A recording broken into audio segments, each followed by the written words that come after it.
ebema womo asakra omadwene omo beba no ma ba be di dwumadi no utie yen ya. We are live on Happy 98.9 FM. We are also live on Facebook. Enti obetimi joining on Facebook na what the nkomo aba obetimi react to nkomo ayedie nyina penifo ayeni omudi nkomo any perspectives ahodo a womo ene yen share efa eye wonu dwumadi a womo edi no ochira. We are located at the left wing of a stadium, which is next to a VIP stands. Into Ochinano say only Happy FM ebedi kasubumua. You can be sure say a kuku damwakesia ebekwakwatena a VIP lounge ono will get you almost sound bites because someone am yenimu pe ena ebeko. Into Ochinano you want to stay here because aha ena nkoma kese ni nyina ebeko so ewo yenjumedie no so Ochinano so ya de bebro live on Facebook na also wetimi Eddie and Sebuno Echi Ebi. Now all the way from the Ashanti region. Me am of Abakwa. Mo kumase benini dijume pa achese udu kumase dia NPP Communications no wadimuti intima che wanwankasa ya regional communications director paying na ene no say no party mpanifo abakonya foforo e dia ma no ye beda na ehu sima ba ko na yaba bedi sa enkomo esesi a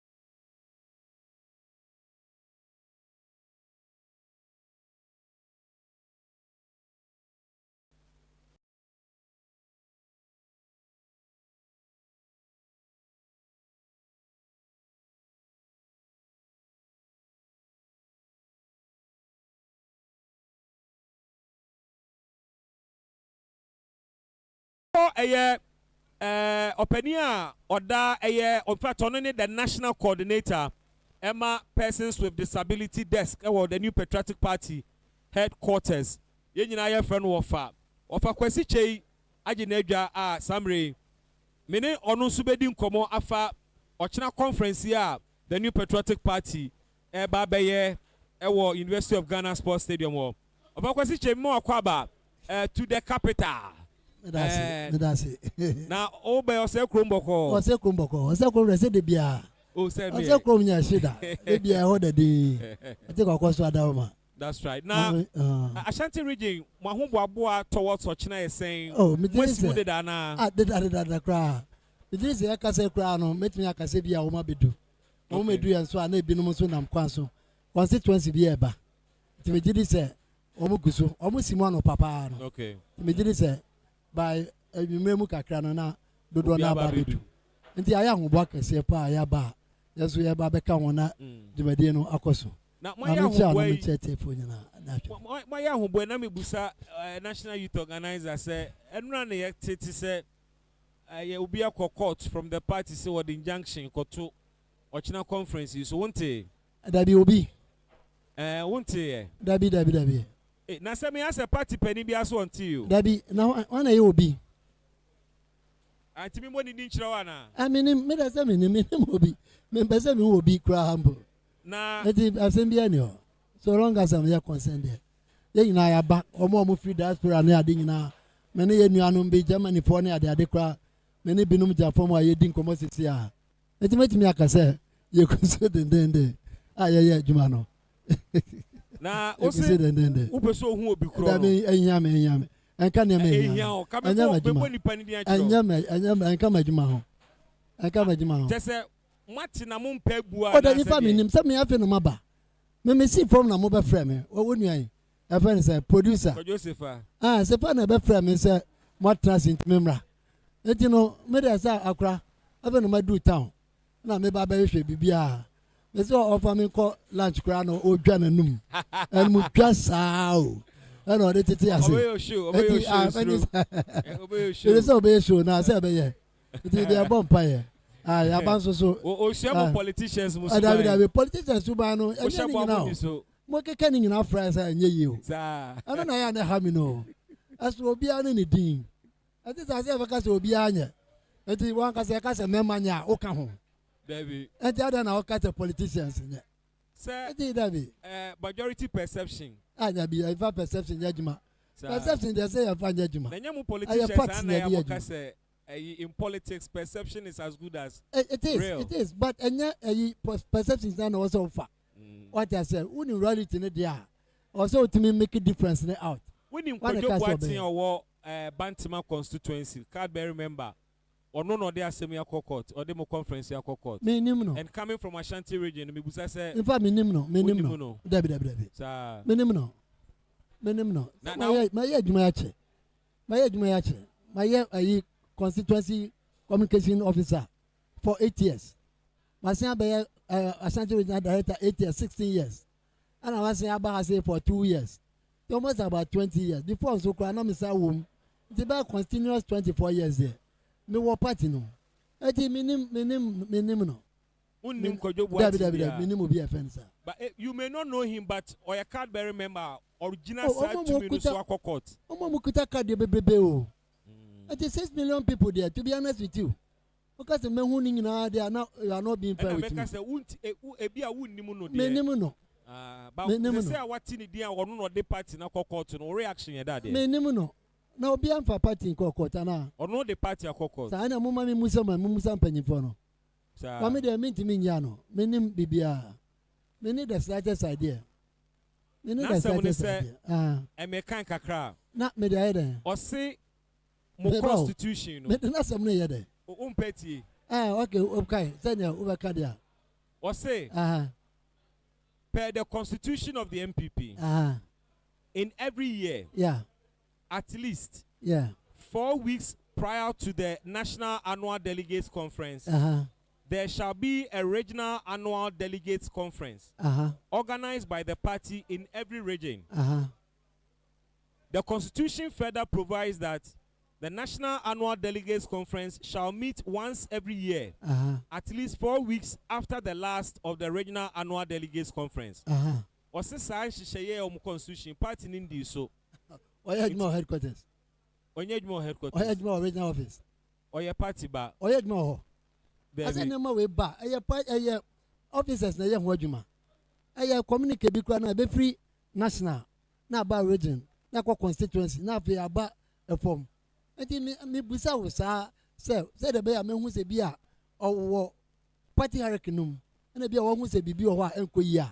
But the bibi o ho kra na se enko yi a. Me nim say ye wo ekwan a ye first security redress. Ekwan bebre o ho. What I say? No me hu ade a se bia wo fa kwan bi so na mo bi na mo anya ho adwuma na bia wo do sa na mo we dia. Then we can have a case to answer. Na mo no say untimi nya first step second step bi na all of a sudden no see say me did say e be unfair. What I say? Na bibi asa be ba I was say busem constituency mo bibi sa ba region national ye bibi sa, then we can have a conversation. Not until that time there way you bunkum bunkum bunkum out of question mark. What the question mark to check when you nti umfa wait bi anto the consensus now reason some paper paper conference no so anu mum na yagro anu mum na yagro yeah mo theme amode ediafi conference here, rebuilding together with our values. Correct one. Na mamimbusa party na dweleganti na mo rebuilding. Oh dabi na mo values no so eno ne den na mo lose mo values nti na mo sa e ba behwa na dabi ada say ka o ka say very set kro ya na just kro na dwega o e kro na say na say wo rebuild the other just say say ya normal but it say ade emu ye na oh that is not the issue, that is not it at all. At all we exams kwa na say we di first kwa na wo be fia wo be hwem okay edeme na ma me kwa ma me di first no edeme na bia me tin ya wo betimi anya 98 ebe show me kai pa say me nya 85 bi a she me brutal go say the na ma bobo me wa me kono na me nim say ade na wo say me nsaka but me hwa na ye mistakes bi a TB a man cross ne ai bi a man dot ne ade come bi a man to baby anu na cost sa mistakes na master no dey red no essence here me na anya fine sa ko use am DV school because we say there's a teen no man for I don't know who and sour man.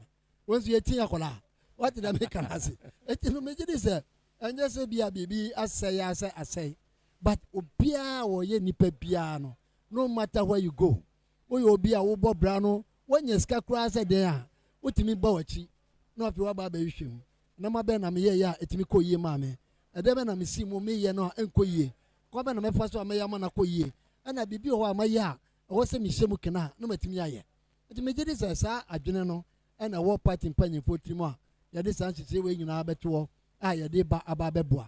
Say be ya ye be hu titiriu no. Say bia ne ma bi anko ye because we che defeat we ya na nya nkwa defeat o. I know defeat eh dey be hard dwene pa. Etino I think say it is in order. Some penyimfo ni nyina tena say ye committee. Before committee no kra no na constituencies na ya Ashanti region kra no na ya ye penyimfo amoma nanti ahwehwemu. Ansa na national no around that report be na eliki here no. Oh, anya eliki ase na ade na ade ya it was denied in some quarters. Say na sanete. Na obi kuta o sisu say Ashanti region kra no mo ye bribi sa. Na obi kuta no paper no fa mrewa o se makwa ko hu. Uko ya de o dia. And I say it is in the public interest. Public no dia. Ora. What be ya na adwuma no mama na ya na adwuma. What I say? Because we na o yire ekwo kuntokwa. Na mutimu fie na mu siesia. Next door neighbor no. O be ka bi enye yie. Aya family is shock sanity. What I say? It will be an style or person or the yan nema. It is a party be ho. That's a party no akọ ahụchiemu. And that's a party na akọ achichimu. That's what better fie. No that's what to tune nema. I think say it is only proper. Some mukra mu yen central for kwan. Mu ba mu room. No multimedia yo mu nema no. What I say? But bin himself and central for ni Ghana for the party no. And nothing at him beyond party no ya concern. There's almost more power kwan no mu ye bibi kra mu fa ho. What I say? When we bibi kra mu fa because when say number mo ye. Et you know there mo ye concern no and mo busa wansem. That's what for baby our dey na daddy any bono. No person et you know rightly so, we are very right some obey. But at least more room. Na party no so said the AC guso aya to ya near me, said the buyer obo so any jewa. Obia o baby out musa or the akumapa. Na ni agia wo ba. The party no say ko ye ne ko si sen. Ya den say ba, ya si ya behwe, ni abiemu. Na ni padodo na no atimi aye dan. Abamu ya ba beto baby ni ade. Me consent kwa ye me depa no. Ye yankasa ye proposal with the PWDs. Ye de na nya desk. Yeah, more than a whole office. Office, cashier, or memory. Okay. Yeah, no, Babestra. Or Sabe Babestra. Ah, or the brand of a office and Casa and a Oba. Etino, Yakopadum, through Yera, a Kodia, a sober, Macmanu, a penny for platinum, Nanabinum, a company for Naka see an in, as a Debbie. I check, but and chessa, or see a check. Na PWDs, that is persons with disabilities, no. You should see a shemukina. First, you know, never but near Yano. And it's so constituency be as you will quote your heart near the Debbie. But you see, I know I did proposals, not ba. Ah, ya tum see a deba can't. And then mana, ya by any channel. They are dear a year Nijisampa. That is why I answer in such a way, sir. PWDs no a particular say our party no. Ebenya status our the national status ebenya status our region constituency and PWDs no musuma table proposal la conference be jatum na the way the one yatum say na ya conference no kran kan boy any anti mo proposal na say e dey important e na mo hwehwe ya dey ya hwehwe title no say PWDs no ebenya a say ebenya position and I say ebeti yanka e ka say organizing position I was say etiminya say ebenya officer obeda no a wo no obetwe organizing no this is a national coordinator say me a member of NEC National Executive Council me ka ho National Executive Committee me meetings no be until they be breaking it down say they ya buy a woman organizer a youth organizer a no e be ba be ka party structures ne ho na ye whole blocker party ni to na mo bia no a yes so ye gina mu a yes so yankofo no ayi adwuma edeboa menim say wonim say ye wo nasara wo ho ye wo my friend say women's wing wo ho it ye another wing of the party a and also ba be gina na so na ababe ye dwuma kese na de abo party no na mo ye a significant number our party ye twekra na ye me am kasa wo ba mi table so ye 1.4 million. Oh, I see. Says yeah. Wow. Yes. 1.4 million 1.4 million from constituencies. Yes. Okay. A big crowd why record it. What I say because baby villages we are own ye record. And I can say physically challenger. And na young kwao. Oma so oma ni omu wonam baby. Omu bebe. Baby. What I say? Sebu you free crowd also. Oh we are part of it. What I say? Na some baby crowd me say na obi ka say mo ware crowd no. Omu so. Yeah, because we also come disability group now. Because I was saying we do HIV now you are physically challenged. And at this time no so no and you disabled. Obi aka obi a disabled oboa. Disability no and inability. You woni pani bebre wo hwe America na ade omo didi Lord Carrington no na ade omo didi a friend say UK nim na ade call war na ade no TV chemu. What I say we call Sweden na ade obehu bi. Because Sweden minister now share a friend saying social welfare no a physically challenged person.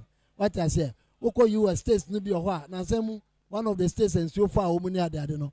The mayor is a physically challenged person. It is not a person a drum home. Now man po nyina te ase say yo ho. Anyuma de no bebre ho ye dia. Omo me physical for no grant me ni o. Oh they cannot. Omo ti me challenge me.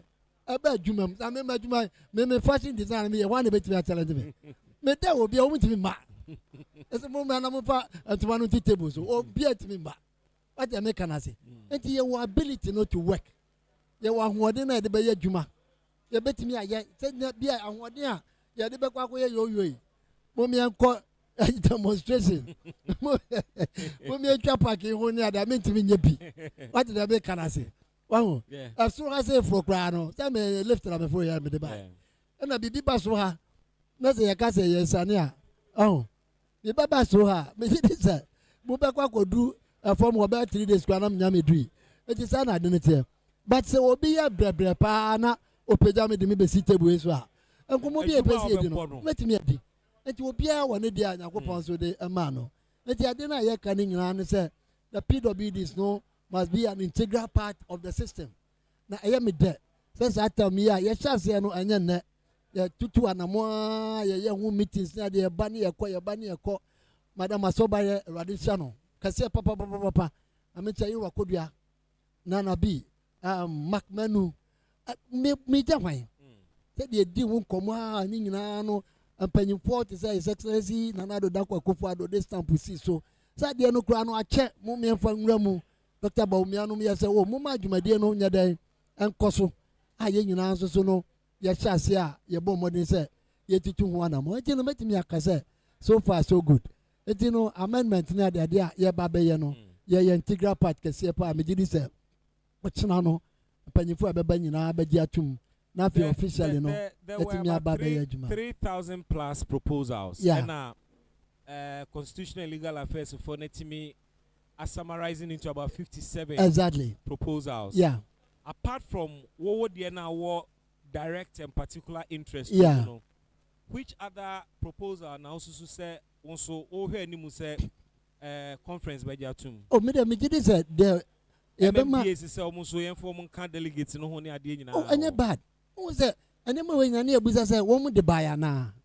I want to hear na yin work akra. Okay. Because they work as a 3,000. They actually tabled some proposal. So we table they are a question. But 57 no ho ni asem. No question no. E ba say nka ho dia ada na nka ho. Maybe a reasons be ho a na dey ama. Wo matisa CEOs no so ka say oh say. Exactly. Yes so ya ba ka ho matisa say ni ade. But master say bibia e wo ho no e sha say free baby. Nti say we no ya sha say a yen hwe na bia yen fa nkogu. Na yes I the next meeting now. Maybe I assign at to be a gum. You work 4 years here. You did quite any media. But it is a lot of things can be done. You bet media be more a bit boy. I dare you may consent Cassiano and say, Party no a very many united. Or don't wo. I be Pia or don't know Biano, Nemano, na I be there. It is said they missing who door and maybe dream who said they were don't know, said the Nipano, ye church and who ye church and who ye did and won't come on. It tells me one thing. say people are united for a purpose. Say you know yan kan mum. Na say de na no Ghana for no so hu niam ntem. What I say? Ghana for no so hu niam no and say. Ghana for hu niam ntem no say. They say baby ade no akwakodu no. Ya kan we obi e ka. Say nkofo no o ma to potato. What I say? Who would you know clear? And our voices no so I go baby. I walk ya near body amount.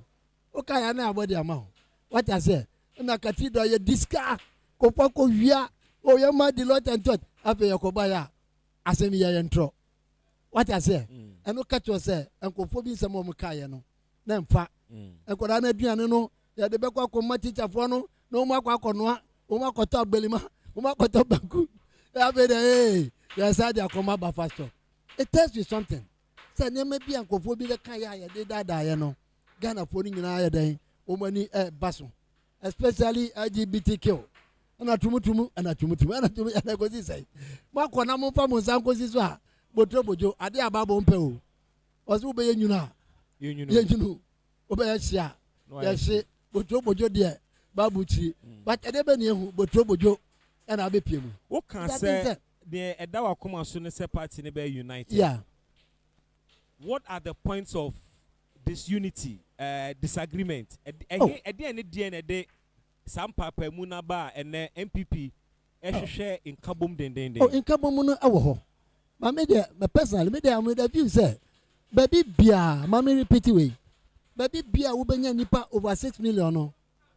Anyone say, expect to say, I didn't back. What did I make an answer?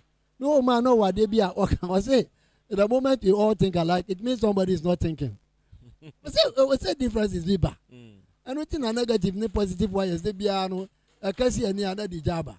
Now, be piano, and Tasebi Mano. I don't was here, Tassi, and I was here, see a bit me a car, na I Juma. So the left and the right in the boom. That's a Jabba bar. What do you have to do?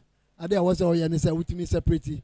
Now, pay Niamano, I then. Afem menim say the yekoye nim nyina no ye wie abato no ye buy obi anwa ne ran ho obi aka se ne ran ho aboa abehwo no beba ba me de no ma hu bi pen eti na nya nwanwa me kai pa after buzia that time na me o man mu gira mu eti we say wo me fian kasa e ko me dedem wo me papa bruta pa god enim say at least enka a professor Buzia APA free moi. Na ka generation na eba no. Na enka yetimi ayeden. Yetimi asom ne de adane dan. But professor free mu. Na professor free mu wie ye. Eteke yesen, eteke ye 30 good years. 30 o. Asa na yesen aba. Ye ba yen so no ye betra mu. Ebe ye adwuma from 2001. President Kofi down papa baby obi ama mencha no. Etra mu de ye twa ya bedu nwotwe. Nwotwe na bedu ye no. And then maybe I can say, Yao, and as I pay and watch that time, none say any power. But because, sir, discontent in there, and then maybe I be buying. I know not a my problem. No, and I wish you must was any man soon at this our problem. At the play 24 years. It is a moving forward. No, I was saying, you know, yet me call round. I was saying, you know, yet me about run and yet me tell you once. Yet as I say, I no crack. Any quasi at you once in your album. No moment say, you know, yet me ya journey back home. Yet as I said, yes, you know, I see your man and him. Nafe, the Akano Yanya Day, Yan Twanswa. I can tell you, sir, we will come together. And young one, you patriotic party, sanitary, a big piano, it back together. And you're back together, you're born with a force. Then my dear Banyas and Kitwa. Okay, said the day for buy a chair. Since I have a day, the Bay Juma. Then yes, he said that form. What did I make an answer? Yes, I hear very strong pass here about 2016. No, so first we are the buy any day. No, my baby, I could do. That's a day. Be a Kazakasa be a bar. I know that these are problems. Look at Crabbe, but me didn't say a straight baby, a free move. Now this time around, I mean, say, yeah, Baya, yeah, but drinking your mahono. Your baby and I, a becono. Not or the dog. And Kabomu a crew here, and then Chassia Papa be at their brain. Now, you know, yet to me the aquanimu, not fair at their papa towards 2028. 2028 in the middle of my cousin, I did be a go by fuck anymore. Because I was a Ghana for whom. Because oh, yes. Because they no more capacity and I watch private media to Galamsey. I am the one Casamu attested to the first Galamsey, no, I didn't say. Send a Tuopa and last minister to me, quantity rob yen and Yasin or be swatching. Or quantity rob another and Yasin. No, be me press, no, I be put up with an near knock of 40 on the other side. Oh, minister, don't cry. Or say, I'm not going to cry. What I said, you know, I know Ghana for who? Offer question. Ghana for who line. What did I make? But the name in a study a yin ho. Makum. I'm a midis and next time no say Ghana for no man kotuaba. And I will tell Munswa. I buy a cotton 2024. Ghana for one cotodosu. I think the percentage was about 60. Voter turnout, you mean? Voter turnout. The whole Ghana. Which of course, any idea a boy. What I say? It is saying you bought near Cassia come near 90% turnout. I can tell you, a new patriotic party. Very well. Now, so far, whom Babu and who say, oh, I come pa. I didn't know where I come. There I come, my who say, Opiate in the limo way, Juma. Okay. I'm fair, papa. Teamwork with the teamwork, no. Yeah, I walk. Who see from what? Back to me, I'm a boss. Oh, what I say? Friend say, Richard. Office business. Osha from home. No, can you see any, sir? Oko organizer ones who are top wa. Omu ekekasi ani oko secretary's office wa. Omu kekasi ani opia ye na dwuma. What I say? We just said the omu lebu chesi nyina kwa na utimi hu say constituency bia wo baabi a oba betena. Obi anya fe na obi beba na mekotran ne ade ade. Oba woni baabi a wokọ. Woni baabi a woni mkofo kọ. Region bia wo baabi a wokọ ni. Enti no megidi say question ya de bia abua papa me ba mani aso. Mani aso pa na interviews nso a most movie in stations are more can one. Mobile money in common. I think, sir, I step in the right direction. You know, in common. Now, most of us said there be a cano. Yanamo Naya Jumano. What's your Mumusa? Problem being hot. Yeah, so my futu, and yes, on my futu. No more can you tell me I say I don't know the amount. But the money I money and trouble, I mean, sir. Very well. I'll tell you, be beyond because there was a quiet manager. Pass also, but they were happy. Yeah, I couldn't there. I be same. I said I had that.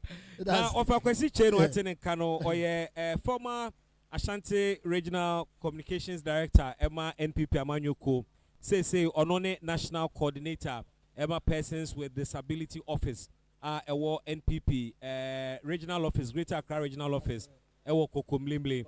Now make a Greater Accra Regional Office of the NPP no. Mame enane many of amenko unyanko. Mame nane many na me introduce you a Director of Communications ma Greater Accra NPP Adam Sabo Abdurrahman. Also joining me. Long time no see, my brother. Another strong man. Another strong man. Papa, you share ya chapa. Na boko de. Boko. Na minim say jamuna mu hosti the rest of the party. What has been the role our play so far, and for Greater Accra, Musma Humba is saying, what they say, Georgina na Mobeba because you are within the region. Exactly. But in terms of preparation, constituencies now hold what are the plans to get them here? Medawasi Pina Kunya Wamami. Akwa said to do one of a chi anya aka awie. In fact, in Shana there, yet bibia to no crime. And now Mramino can say, region bia nimbebia or mukwa kosi. Ajo ma home. And now Oba Stadium also I shall cry also a label seasonal. Teno ne koso no. And ne koso no. Okay. And ten also region bia nimbebia or betna. Because we know Jumedia Bedino Hano. Now acquire say it's more or less like voting bisa. And to say I'm sure you say nipa different be ebe free more. On what my say normal. And the I share in such a way say so be a makurano na kunya at the home say one ma and will be for end to me and better. And now obe room so I strictly by accreditation. And when we say na me sabo me friends original director of communication. Let's say bia yam pesa me maha. Let's say many accreditation. Regardless, I wouldn't even say me original director of communication. There's no way I'm to me a and so also be to me a this area and I say a friend say party ni pe and then per chrono at me a and to say ban the band boss so by the grace of Allah subhanahu wa ta'ala, ya be to no crime right from the junction up to here no nyina no. One nama membo hu. Na it say party no ayen hye bia obia and to me and you bibia. And mostly this program sometimes it runs late into the evening. Ya factor ni nyina. And floor lights here wo hwe nyina no. No I test ni nyina. And making sure say ben say dwumadie no ekwa enwumra so ya wo kanea ni bibia kama bibia bekoso pepe say dey say fata. And I will agree with me say Akwa is Accra the capital of the nation no.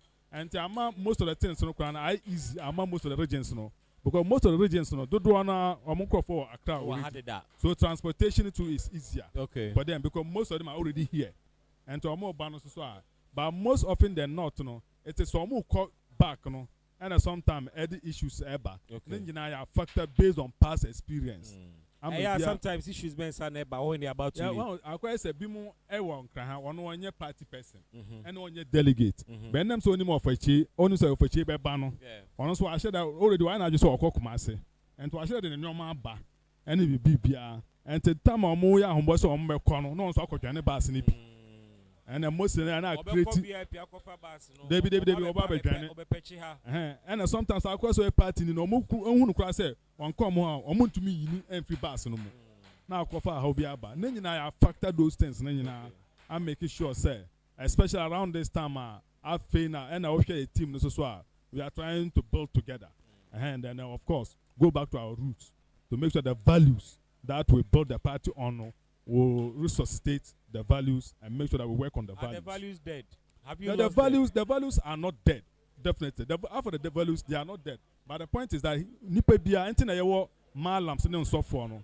Say me am to say minim Islam, they are Islam kaseme. But dan so yet to me wazi. Yes. And I say yeah sermon. Kai me. Say the anti Muslim no akwa say values na no yeah kai ho. Say weni energy na so at a party no and to say a party ne juma yamasa de no ewe tukwechi e man fa sa no ma no enye juma kan na nu duro na ehwe say ba ebetuma so ano going forward kan na nu duro na ehwe say ba ebetuma so ano going forward no say wo bibi na hawa these are the channels that you should follow and then address your issues won't mean cause tena badwemu en kapati no ho nsama ensem fata. And I would wait. That's how the money in our party constitution would that. Yes, and I make our party constitution no more. But I don't say constitution no, as you say, it's a continuous something because it's about human life. And as we grow, no, we keep on changing, we keep on evolving. So as much as we see some new trend, you know, I say quickly, we try to adopt certain laws to go in line with those trends, so that it will go in favor of the party. So all this is because and yes, I said in fact. Most of the proposals, most of us have been in this party not today. Why is it that just today that we realized that we're supposed to bring these ideas on board? It's based on what we have seen emerging. And then so these ideas to confront those issues. Coming from Greater Accra, proposals na aba so far no. Emu de na wate na for you, de na ususu se wo ba conference edi wani di akire a opeso hu se ebe adopted. Well. We share your party structure. No? Initially, we were having executives of 16. 16. And they adopted Nasara. And a movie called 17. And we share out of the 17. No? Acquire say, out of the 17, I think 10 go through elections. And then the 7 are appointed. Okay. Bimo say most of the appointees, no, say nkayentu almost so aba. Something like my office and that of research and elections officer. Say you two almost so abba. And the director of communications. Exactly. And the people also say, say you two even deputies no who abba. And but there are two schools of thought in this particular way. No, Bimo so can say no. Say be a of a chain organizer and audience and me and the audience and me no bit my juma. That's all no mum ebe yimi. Say a member born in Jumana. And I quite a minimum so no or they may buy no. Ebe mama asum no. Said I say pata. But they be a major say, Mr. Tuabane Yime, and a Tuaba Yino, and it be a crown at time and a coalition. No, different camp and a more different camp. But saying now we need organizer, deputy organizer. one share na akwa for wontu aba in the department no at matric part no that's another school of thought and the rest and abi mo to adwun say no say ya to deputy no aba na part na define the role amano okay so that the person define the role man no no nim say so antumi anya na de yi a next time so okọ no so okoto okọ na ebe to no so aba ye be kan no so oba yo kan say e de dwuma say ma no antumi anya ntento aba na ma o so you can see that to say mo vice chair positions, you know. Yes. Because almost you're almost about first yes. national vice, yes. second national vice. Yes. Okay. Yeah, vice per our constitution, no, vice chairs do not have. In fact, our constitution man kasano. Executive say they are different rule. Any the chairman, the secretary, the organizer, the treasurer, the women organizer, and all the youth organizational department, no. Yes, but they all operate under the organizer, who also report to the general secretary or the regional secretary or constituency secretary. Okay. But the rest of the executives, you know, apart from say, my office say, my role is defined, but I have to make sure that I work in consonance with my secretary. Okay. And to make me report to my secretary direct. And to say, my idea because I'm a communication. This time I call my man secretary. I call so who say it's okay. Now on also I know okay no answer me to the age man. Yes, but first vice, second vice on the rule bia I will be play chairman no and e be odwen say bia they be safan Jim Famame. In the past no name say first vice most the time in the 90s. Now yeah I say bia finance committee mostly first vice and so. And I think organizational committees or something of that sort. Okay. Now, second vice also, by this time around, it is not like that. Okay. So the chairman, as and when he decides that there is a rule in Mami. So a bit also can say no. This time, I question I don't know so abano. So we man on so be and yen different on so rule and man. And to propose as na bimo so I think we are talking about 50 proposals. 57 plus. Sorry, yes. So most of them are very beautiful, and there are things that will actually help the party. And do don't so bimu end witness says appreciate that. Okay. And to more dream say it is something like voting. They be any voting per se, but say there is issue of parliament. It is something like that. Voice vote. And it's all supportive bibi. Na say one jam come twetwen na one tie na say drew sa mre no a na you can also one tie mu bia na say by voice vote. By voice. Who said those in favor say maybe yes. Those not in favor say no. Exactly. Typically or chanasa ne be no. Okay. But ansana no general secretary ebe address chairman so ebe address function no. Okay. And if possible the regional chairman so be address function no. Ansana me general chance. Okay. Of course, the proposal said, anka other officers are appointing for corner. Yeah. Party name when not yen two almost swabano. Sense you know who is saying. Yeah, me did say, anything in Anna was a Yanisa. Okay. What did I make an answer? A bomb I ate me blended. A bomb ate me blended. Be all for regions. Be all for tribal. Be all. And the money be buy into it. I'm an bois, and my system near the Timiko ye. What I say. To me, did say, baby or what? This is to say, 12 swab and a be a year. Fine. But a be also was here, Maquine. Not party, no, a timmy. I appoint you will be man a cocoye. Okay, that's I say, and Kamun Susa positions no fan identify and call for potential. Exactly. Exactly. Okay. What I say, will be our background to be. Do the next question. I'm also compliment the work of Nipana ya appointing. I think that it is in perfect order. I bet boy in the of Chekano. Yeah. That was the original plan, which was very beautiful. But of course, about 20. Nepokono were winning. I be a chairman and secretary. Or just say win a boame. Yeah. I mean win about me while of China qualify. Ben of some men am born in not me have a show. So it is the abuse of that privilege. Exactly. Appoint to deputy. Exactly. Only issue, no. Exactly. But in Kaye Disua, I think that's the best. Okay. Because I question a technocrats a Juma, and no no some but so aba munya or better still can say but so aba no vetting process no yeah include qualifications into those areas says I we who on crata dance say yes yeah the human show so with my and I say in the past no on a background I'll be to my but I deal no can say party penny for be sin konya no my hwehwemu say oh they be about the communication yeah the mass me see boy based on the dynamics in the region or in the country no or no so di anima and mostly communication director no it's not necessarily you going on radio or being able to talk but being able to administer the communicators, manage communicators, yes, no? so that to communicate effectively.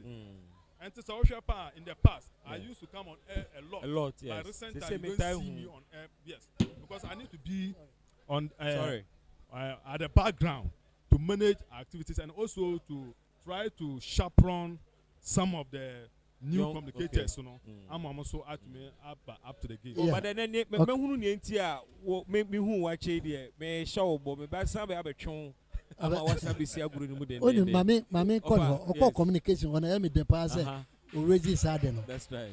Ebi wa ya na communication directors no. Aje ka tell say wo say no kwan na de bia okọ. What I say. But wo say wo makwan. Ama nkwara ni bebre so ebem.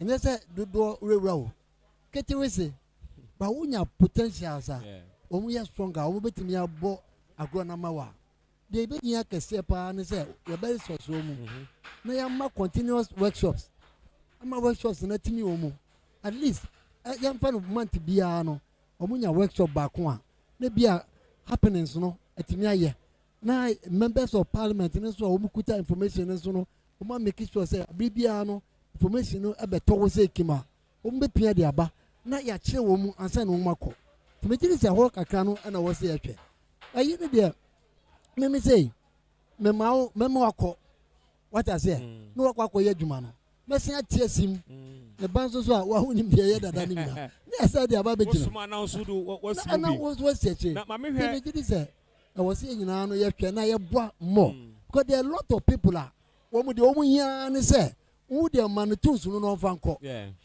What is it? Man tools no fanko. Obekwa ko yedwuma no. Na mama hwe ochina announcement ba ko a planning committee ni ye enra. Ene say obi ama me campaign wa ha.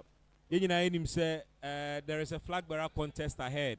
Apart from that, there are going to be regional and constituency elections in so beba so.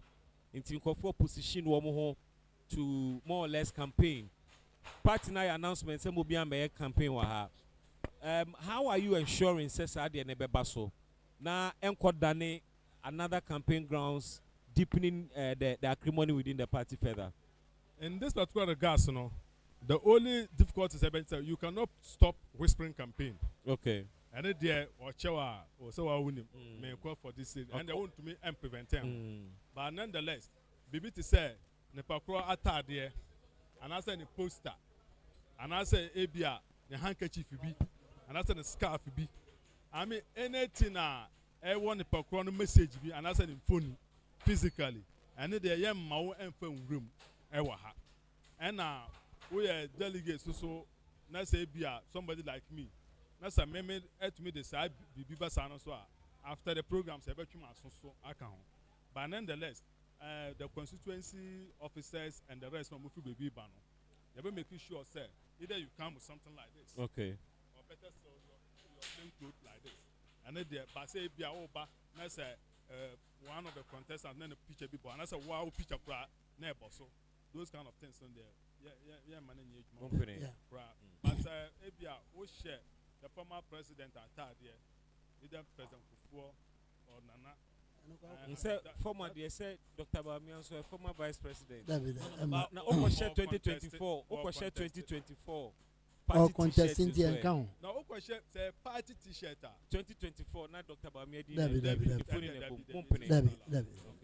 But they are trust for 2024 with the party's emblem, and there's nothing wrong. Yeah. But we don't want the pictures of your friends if we need representing any interest. Okay. Because the Eba as one family, and the Eba at the back of our mind, we have only NPP at heart. Okay. And we are come to deal with only NPP. When we leave here, we can deal with the other interests. Medase pa me did say me metesa no me de. Me de papa. Kuma say we no mo ye ni ye sa. Sa na was ye no. Billboards wo krum kra. Sa was ye no. Obia de bibi aba ebobo hase a o se nyam rante bi a mo be ye ni tentem. Yo mo akopɛ baabi kra de o mo akopɛ bola bi su kra de akwakoto. Ye mpe sa de no. Enhu hia. Hwɛ. Obia ni nipa wo party no. Dabi. Se de minya kan party ne ba ko. Enti wo ba na wo befo bi koye adwuma wo wia na de abre. Obi adwuma no. Ana se kra no o aye I like say enkofo na pese ye be contest.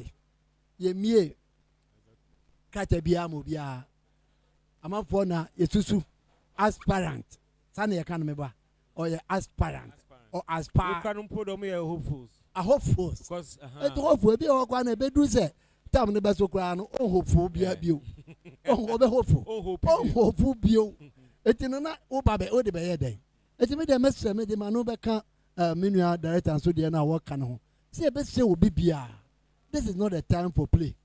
A serious business ebe na ochina no enya agudie na enya yo say ya ba na ya ba be na ho na ekro na ho na eba obi anko ba bia obi ama ba bia de ya be ye no china no eye nhihye ya party no aye nsusuye e de ama ye ho a ye si ye ba na ya be say ye gitum ne be yi a ye de abeka ye party mamra ne ho na fe moving the party forward no ye de aye nti be say obi bia a simple instruction now what do one for man aye dey one for man aye dey na mo mi nyina so ye twese ye be ka bom ni akwakoye ko ye ka bom a ene be we ne se entimi anka mom na se tete a hwe emre bi twamu a ye ko 17 people to the sense say no keti akwati mi nya ho ne ka se akromfo dunsu ko yi kromfo tete am how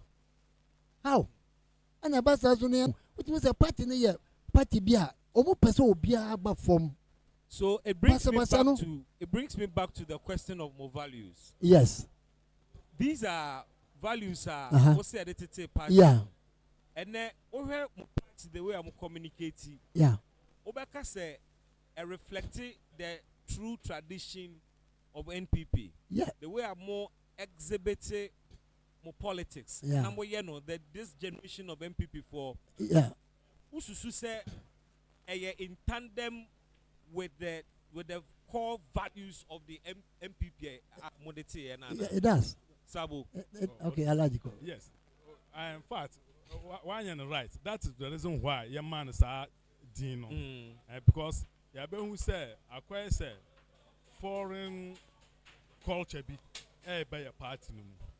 And sometimes you cannot falter them. Social media, Abba, Ama said Abba first meet ne dime. Depending on them said the open and I council almost say a more freedom of speech or but now can they open in your manoma and I quite said the because I pay 2 minutes no so no they can't understand about meanwhile what I send a bonus no dream bonnie be FN pacono and no I'm now say a party this year and said they are already beam no party no mum na I do because whether I am able to outsmart you or you are able to outsmart me it is the party that suffers. Yeah. But me individual me suffer that much. And we are sure no me and this amendment proposals. And then make say in the 90s no. In fact, now only MPP crown but won't mean somebody be and come for MPP home. Even those days crown kwa your radio na say bia akwesa I basa crown we normally just walk out quietly and then leave the place because can any from a cratch for party? Yes, exactly. Thank you very much. But this time round, youth generation be one of the problems. And who say yes, the party engine is actually on the youth. And youth no say say they are not in tandem with our party's core values. I said here say you ben shebi I guide you because mostly you almost say penny 80 na say everything car. Yes, exactly. So I think based on this sense, but not and it is good to have because now we have misconception about this whole thing. Yeah. Said like we've lost our core values. That's why we are coming with those things. No, we have not lost. Like I told you earlier on, then at least so you're Christian and so you're Cremonia. Don't go and listen to sermon again. But and then you hear the likes of Abronye, Toto Ayampia, Atemdidie, na almost the response aba, no musu tugumu. No, you see, that is not characteristics of the NPP. The issue if of Odeti back to the days of. I agree with you. The issue of Chairman Abronye, me as a person, on many occasions I have not been comfortable with his line of communication. However, sir, why do you to Fuma? No one. Abronye don't come to just raise something there. He rather responds to something. But the way a man will respond to it, and I know, but also most he's stating facts. That is why we be Antony and Fanan court. And I say Antony and Fanan court party no disciplinary committee. Because Mreho, so trust Amra no so I mean, he'll be caught in the net. But however, many we are trained. Say sometimes, maybe it's going to say, when you say Ghana, oh papa, make us say oh papa. Sometimes I attend the day based on how I say oh papa. Now I attend the day. And sometimes his gestures and mannerism, and make him say no. He speaks, excuse me, vulgar. But in terms of disciplining people in the party, me heard there. Nano former MP for Dom Kwabenya Adwo Asafo got in a radio so kohoro nsem gu ho party ye said no disciplinary committee ye hunu ne ekosi ye say ye tu ahyeda abronye ya akro ya ye said no disciplinary committee ye hunu ne akwakowie. How is the party hoping to rein people in when instances be akokoswa the disciplinary process intiminya exhausted? You see, the party runs on the wheels of law. That's right. Strictly on the wheels of law. And the most is Semisi Sanwa, Nasa de Kosusumra, who said there's no any substance. Although what we say on air, they can enya, but Mrano so only problem with Mrano, then there's nothing you can do. Then maybe just to try to talk to the person, say, a woman say one credit, they all can but say they all can next time can you say?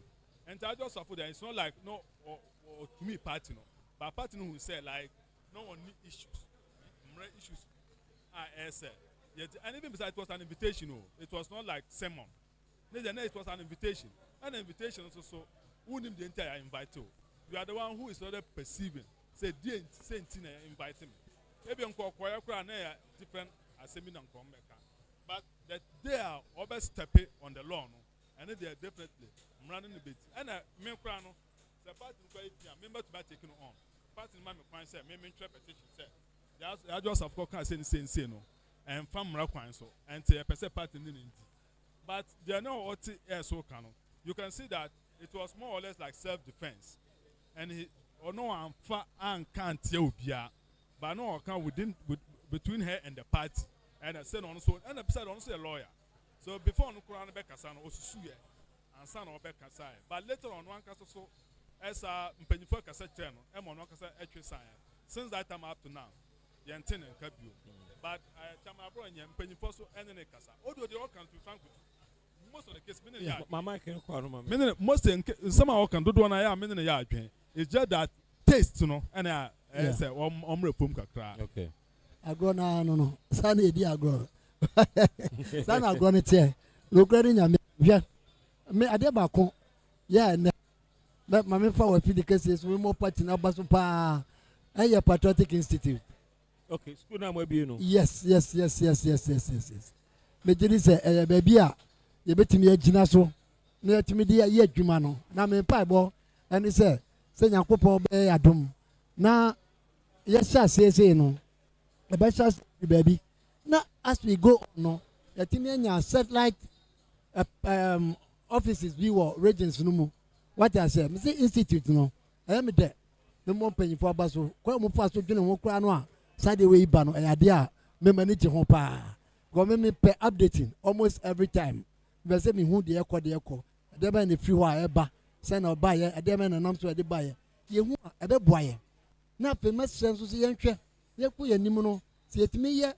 Nebia afiba kon afimi enu ejina won kran ha ye ntwe se dey satellite campuses no ye manimra regions no nebia region bia na office no ye wo room bi o wa ye betimi anya ba bia ye betimi aye asese ye conference room be betimi attending enipa wo ha ebeboa dan say de bia no nipa bi be free tamale no aba city no ha obe free boko no aba wo ha say e pass na o spread there na eden decentralization of that particular institute ade bia beboa pa and on the question of nipa kasa no ne ade no me tell say bia no action bia na de no reaction bre wo me de say na ya me hu no action bia na reaction action bia na reaction I said no do e chire di anka party na nke say na wo say ko especially with your opponent me de say na ya me ko no but e cost internally internally ne de e betumi aka say o mu na form na mum eba bonte eba with other ya kan e cost so say o party say bibia no sa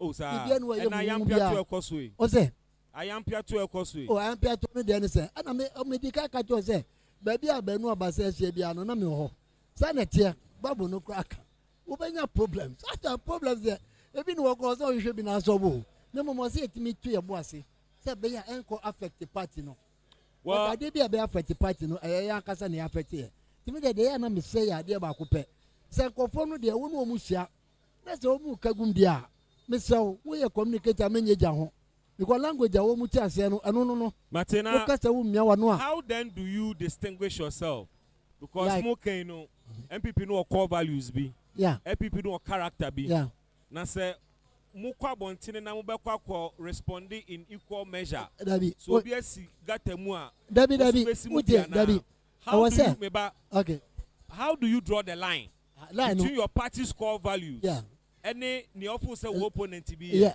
line no nche say kosi gata num kanokra no che no especially wo mudi ntro odi ntro pa eti no wo say wo che no nokra no na wo kanokra no so na wo say wo kuta bibia wo gina so wo say wo kuta bibia wo gina so papa ne so what the 7 days or the 7 or 6 or say what the 2 weeks ebe tu galamse ase eti 2 weeks one fancy galamse na se no ba betra wo no kasa no o person kan bibia anya papa catch no say 2 weeks no aso ada no wan no eti you have to be well armed also to me cause and because it you also to me nya information na wo de be ko studio no na o kasa what me de yina no any kwan so jeja ho by do time bia me bra we de wa no na we de dabi anya bra asem ne de ko studio bra asem ni ho sa mo pon studio no wie na mo ba na mo ko do gate na no na mo ye bra fine ba mo kisa de mo ko to exams of classroom enipa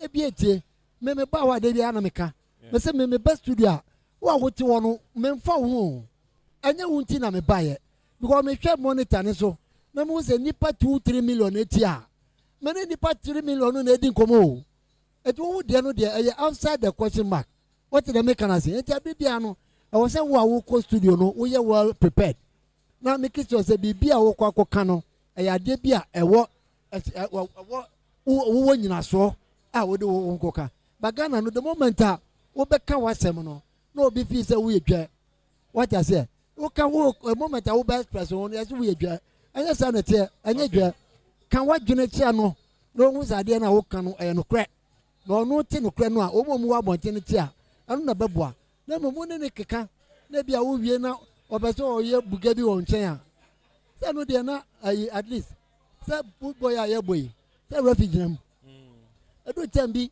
me kai pa we da me fa we ntwa to me kai wo kai boxer bi a okokun na akwa ne bo ne hwom sa wo kai me kai obo no report to my referee no no aye o me de ko na wo na ko jina no ye de advocate to eti me to anam say anakwa yi ada na wo transema ye de ade chicha wo so properties wo ko fie no anfa nkwa wo problem eti de me hu ya me depa ne say wono so tete ya be 7-1 no ana o twa ho ba ko na akwa ne kam eti no sa ne agro no te ya mo nti ase kakra edu tem bia enye ni nyina ne be ko no say de ye pe no but I think say only proper say obema o fat no aye adwuma na wo make sure say nipa na o be kasa no o medi ntro emfa nche Ghana po na no kra no kwa no be den obeka party no be gina na so party ne be boa ama Ghana no 2028 I can tell you say one kasa no nyo obi na beka emfa wo duom de beba na emfa wo duom be ye I am telling you say 2028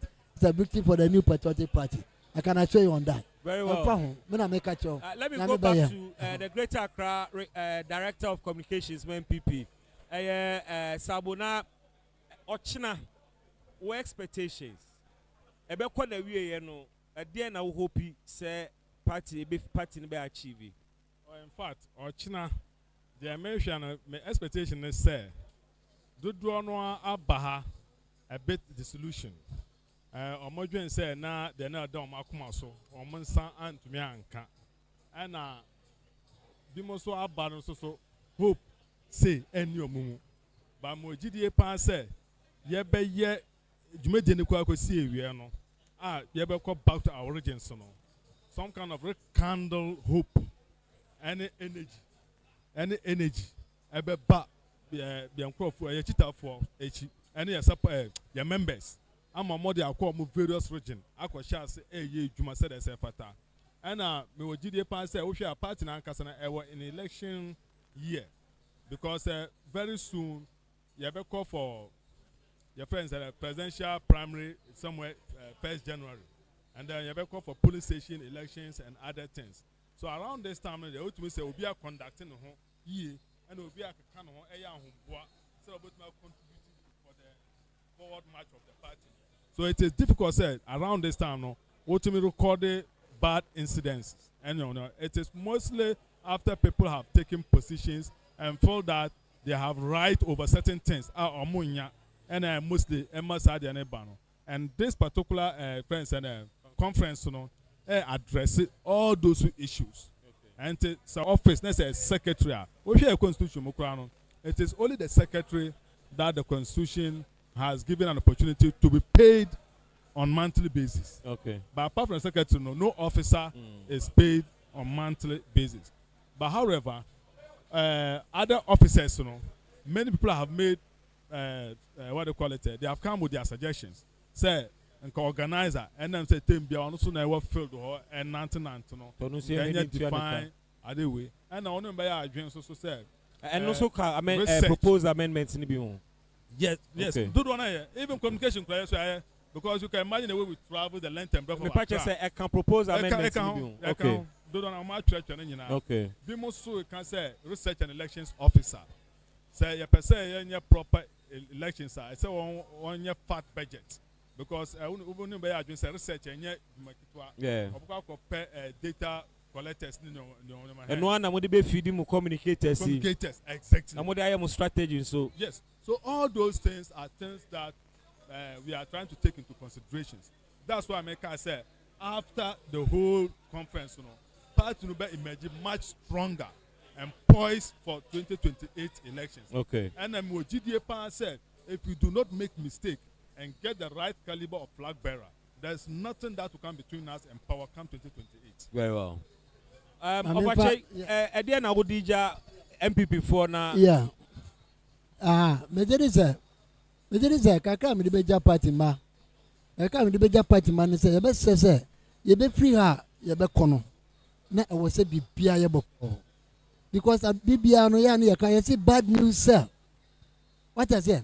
Ubeye bibia kama ebia ubeye free no na ade kiti bi na akwakọ ye bibi se party mani nyina se obi bia momodin se obeden obe comport ne ho instruction na dia ma no any instructions bia na odene e be se obia momodin se obedi emrane so ne yamfa emrane nya den yamfa emrano anya dwuma se timi de emrane ya dwuma the say be wi aye kono na e de asundue kase na e de aba na mesia sre se ba bi aye du yi aye nyina so ya ni da so se e be du competition bi e de competition aye be kwako ya nim kam January no mesre pa se o mu hwe se obia be ka ade a opese obe de boa already ya ti ni nyina bi ya ti eti me de mesre because ade ba ko ya na eye me ya pa no me ka jone se wo be ko na wo ko ye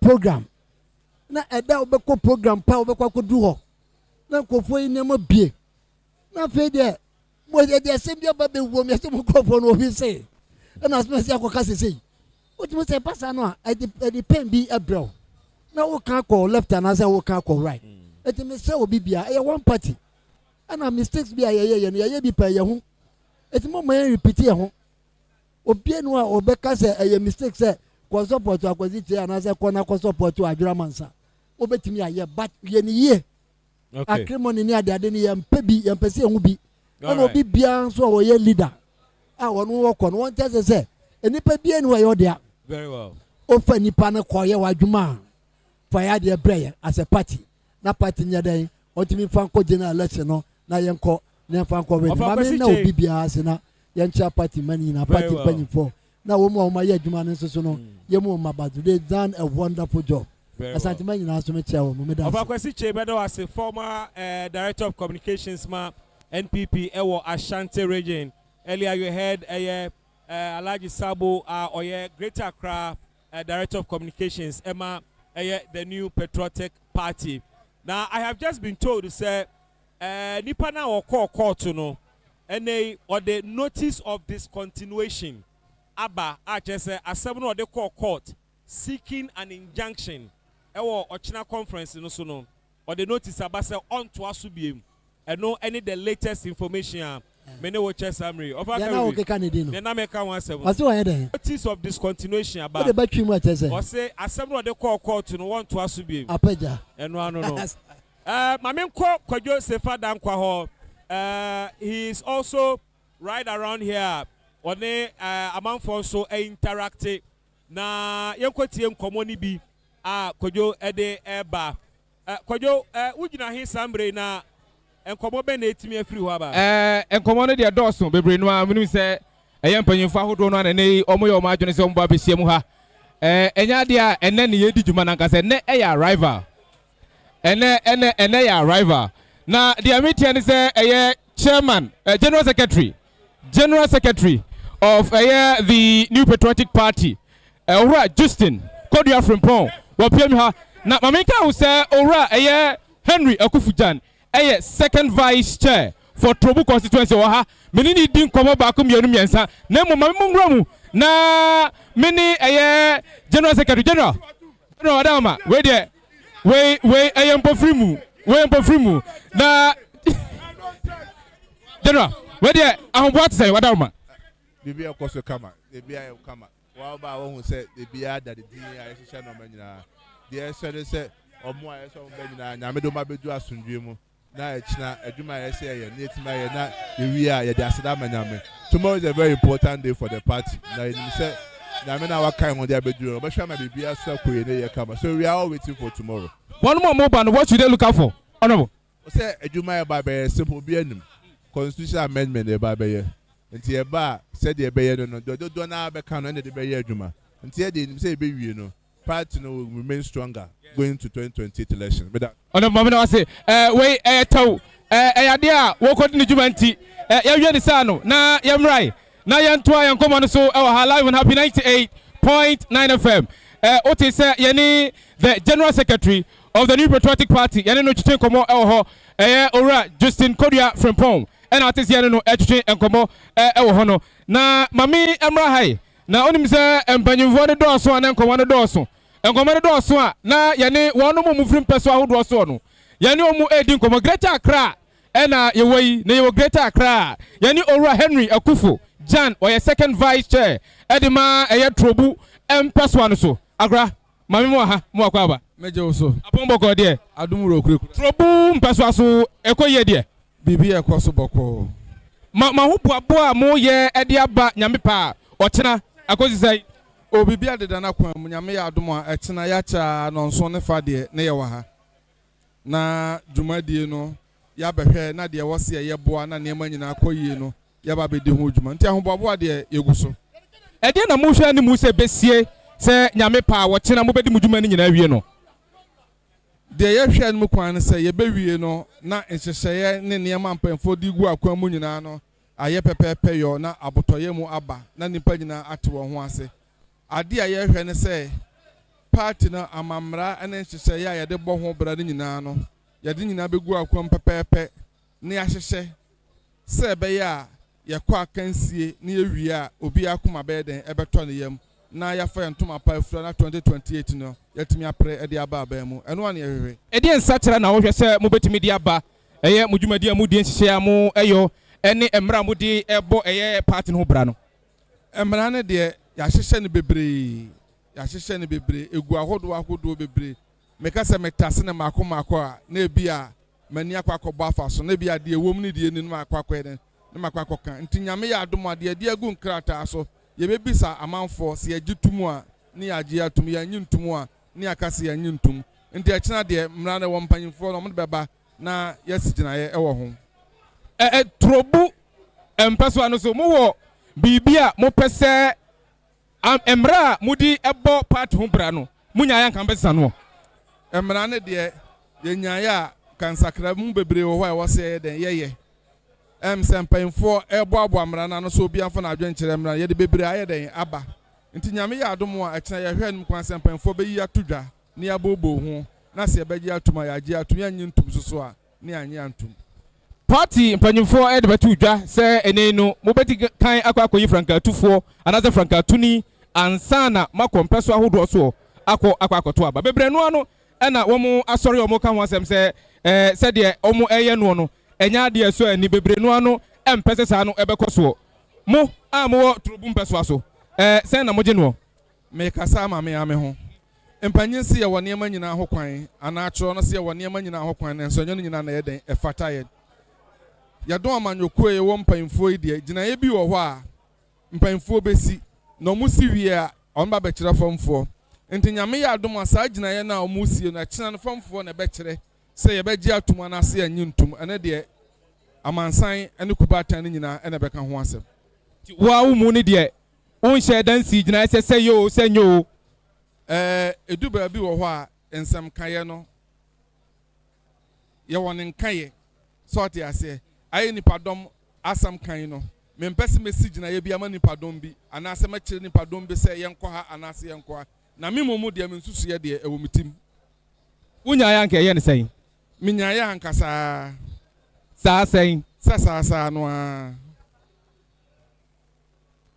kyɛma wonka hwɛ o ɛne na meka sɛ wohu sɛ gyinaeɛ sie wɔ hɔ yi no seesei no ɛkyena yɛsi gyinaeɛ a ɛyɛ gyinaeɛ a ɛyɛ bunu mu gyinaeɛ paa mempɛ sɛ mɛyɛ bias anaasɛ mɛka sɛ yɛnkɔ benkum anaasɛ yɛnkɔ nimfa no ɛkyena nipadɔm no hyia a ne yɛ booboo ho a ɛno ɛna nipadɔm bɛyɛ dɛn obi abɛka n'adwen sɛ ɔte aseɛ obi abɛka n'adwen ɛsiane sɛ yɛse amammerɛ ne nhyehyɛeɛ a wobɛto wo nananom sɛ yɛde to wɔ no sɛ wokɔtena yɛ ade foforɔ a anyɛ a na wakɔbɔ musuo anaasɛ anyɛ a na wakɔfa asɛm foforɔ a yɛdɛn ɛde aba nti kyena deɛ nyama amanfoɔ na kyɛn yɛ mɔbɔ ho ne yɛhwɛ deɛ yɛbɛyɛ dɛn yɛbɛyɛ sɛ ɛkɔba ne sɛ ankɔ nea a wosusu ho no a w'ani bɛsɔ nana ne maame ɛkɔfa bankye firi kwan so ba na akora no kɔtɔn bankye na asɛm ɔkaa no sɛ bankye o bankye me maame deɛ aba o menim sɛ ɔno a ɛbɛyɛ yɛ mponi a ɛne deɛ mede bɛsi a mempɛ sɛ mɛka nsɛm bi na ɛkyena no akɔakɔyɛ ade foforɔ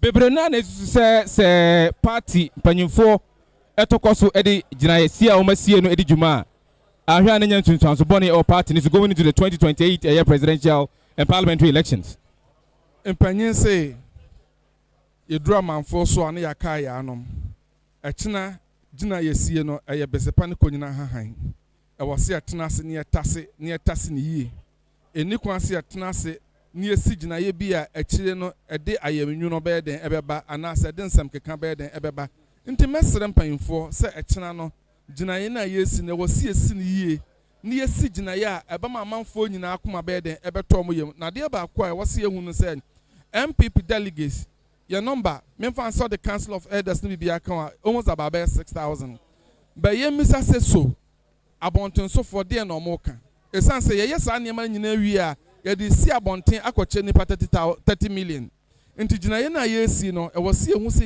yɛsi gyinaeɛ a yɛde si abɔnten a abɔntensofoɔ nyinaa bɛka sɛ yo nkurɔfoɔ yi gyinaeɛ a ɔmo asi no ɛyɛ gyinaeɛ papa sɛ ɔte ase nti yɛnyɛ nneɛma a ɛde asomdwe ne abotɔyɛ mbɛyɛ den ɛbɛba sɛsɛ na adeɛ a party no yɛhia kɛseɛ ɛyɛ nkabom ɛna nkabom so ɛnyɛ yɛ no hunu kwa ɛne yɛde ka yɛka nkabom a nkabom adwumayɛ ɛka ho nti nnwumayɛ no nyinaa wɔka ho nyinaa na wɔsɛ yɛ no nyinaa yɛ den ɛbom na woka kyerɛ obi sɛ nkabom no ɛho adwuma ne ɛyɛ a nipa na ho sɛ ampa gyinaeɛ ne nhyehyɛeɛ ade baeɛ no ɛyɛ ampa sɛ wopɛ nkabom na sɛ wopɛ nkabom na sɛ nipa bi so se daabi deɛ ɛyɛ kɔ no ɛnkɔ yie a ɛwɔ sɛ wotena ase na wodɔ asukɔ na wobu nkɔmpɔ hwɛ wɔkye sɛ a na deɛ amanfoɔ ka no ɛyɛ nokorɛ anaa nti yankɔ ne sɛn enta meka sɛ adeɛ na ɛkyena yɛba bɛyɛ no ɛyɛ adeɛ ɛho hia ɛma mmɔnyokuo no yɛdaakye ɛnyinaa no ɛgyina ɔkyena yɛmmra nyame pa ɔkyena menim sɛ nipa bebree no ano na ɔmɔhwɛ animu sɛ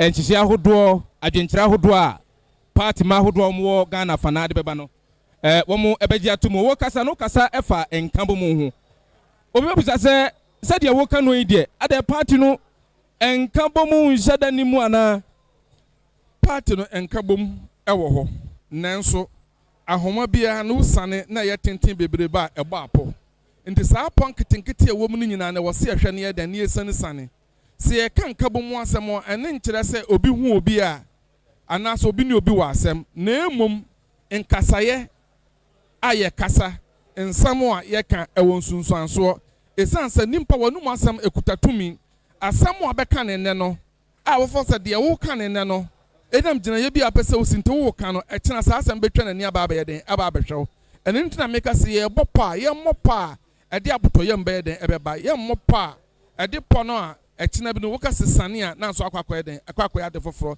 ɛsiane sɛ wo ne obi ɛyɛ adeɛ na sɛ adeɛ na ne nimpa ne yɛ no sɛ nimpa dodoɔ no anaasɛ ɔmanfoɔ anaasɛ nimpa bi ka sɛ daabi adeɛ no baabi a yɛkɔ no ɛdane ebi si daabi yɛmfa hɔ a ɛno no ɛwɔ sɛ wɔtena ase na wodwen kɔ akyire na yɛsi gyinaeɛ a emu dɔ nti yɛka nkabɔ mu asɛm fa no sɛ ɛnora woyɛ me bɔne ɛnam ayɛ wo bɔne yɛaka wɔ mu nya ama no nka yɛgya ama no aka na mmom no asɛm pɔtee korɔ no ɛde abufusɛm ne baeɛ no sɛ yɛanhwɛ nyi saa asɛm no amfiri hɔ na yɛka na nisuɔ sɛ yɛntwa so a yɛtwa so o na mmom no masere wɔ m'anim nanso mamuna wɔ me tirim ɛno nyɛ adeɛ a yɛde tu saa ɛyɛ yie ayɔnkofa deɛ yɛnam a sɛ wo nua yɛ wɔ adeɛ na ɛha wa woka w'adwen kyerɛ no wie a ne nua no ɛwɔ sɛ ɔte ne ho asɛ daabi asɛm a me nua ne ka no ampa ɛwɔ sɛ meyɛ dɛn megye tom ɛna da bia meka sɛ ɛdu baabi wɔ hɔ a wo nua obi yɛ adeɛ na sɛbesɛbe wopɛ nipa no abu no kwaseɛ na sɛ wɔmpena wo sɛ ɔnte asɛm ase agodie wɔ hɔ no yɛdi agorɔ nya mfasoɔ yɛni agorɔ nya dɛn ɛmmɔka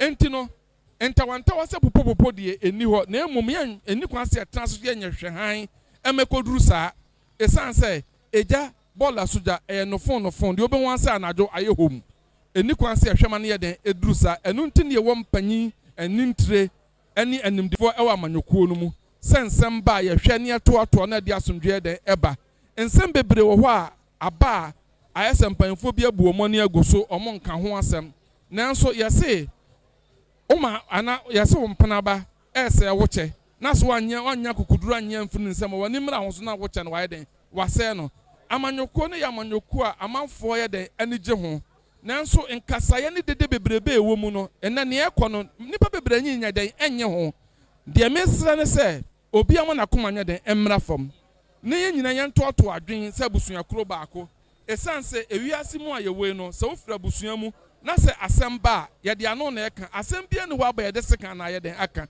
nti megye di sɛ ɛkyena deɛ nyame yɛ adom a ɛpɔ bi a ɛwɔ biara no anaasɛ nneɛma bi a nipa bi nte aseɛ no mpanyinfoɔ bɛkyerɛ mu na abotɔyɛ mu ayɛ den aba deɛ mpanyinfoɔ amanfoɔ nso nte aseɛ no yɛbɛbisa mpanyinfoɔ nkyerɛ mu ne atoa so wobɛbɛduru hɔ ehu a wɔkan ne sɛn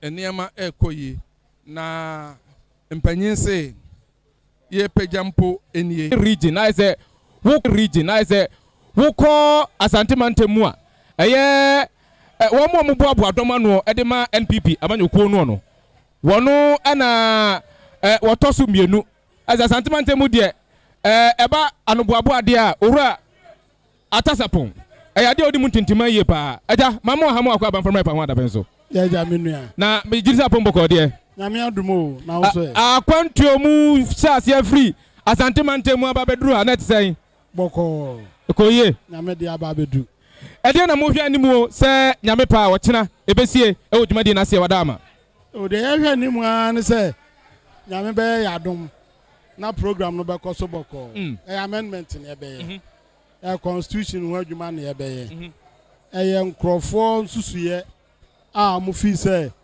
baabi a yɛduru no yɛkɔ ne sei a ɛna bɛboa ɛna party no ate abedwakuo ye party no bi ekwan so bi amfa ne de mmra ndi de dodo no de kɔɔ ya na repeat no ho no ɛna ɔmo abɔ ne nyinaa boa ɛna ɔmo de ayɛ proposals no for amendment nti enye ade bia ntimiti say aye ho radio so na ngrofo ka ho asama na me visa bia enya manyo asama kan komo bia ni ho uji zem komo bia ni ho onim the year 2010 trade fair and NPP a move from 1 delegate per polling station to 5 delegates per polling station.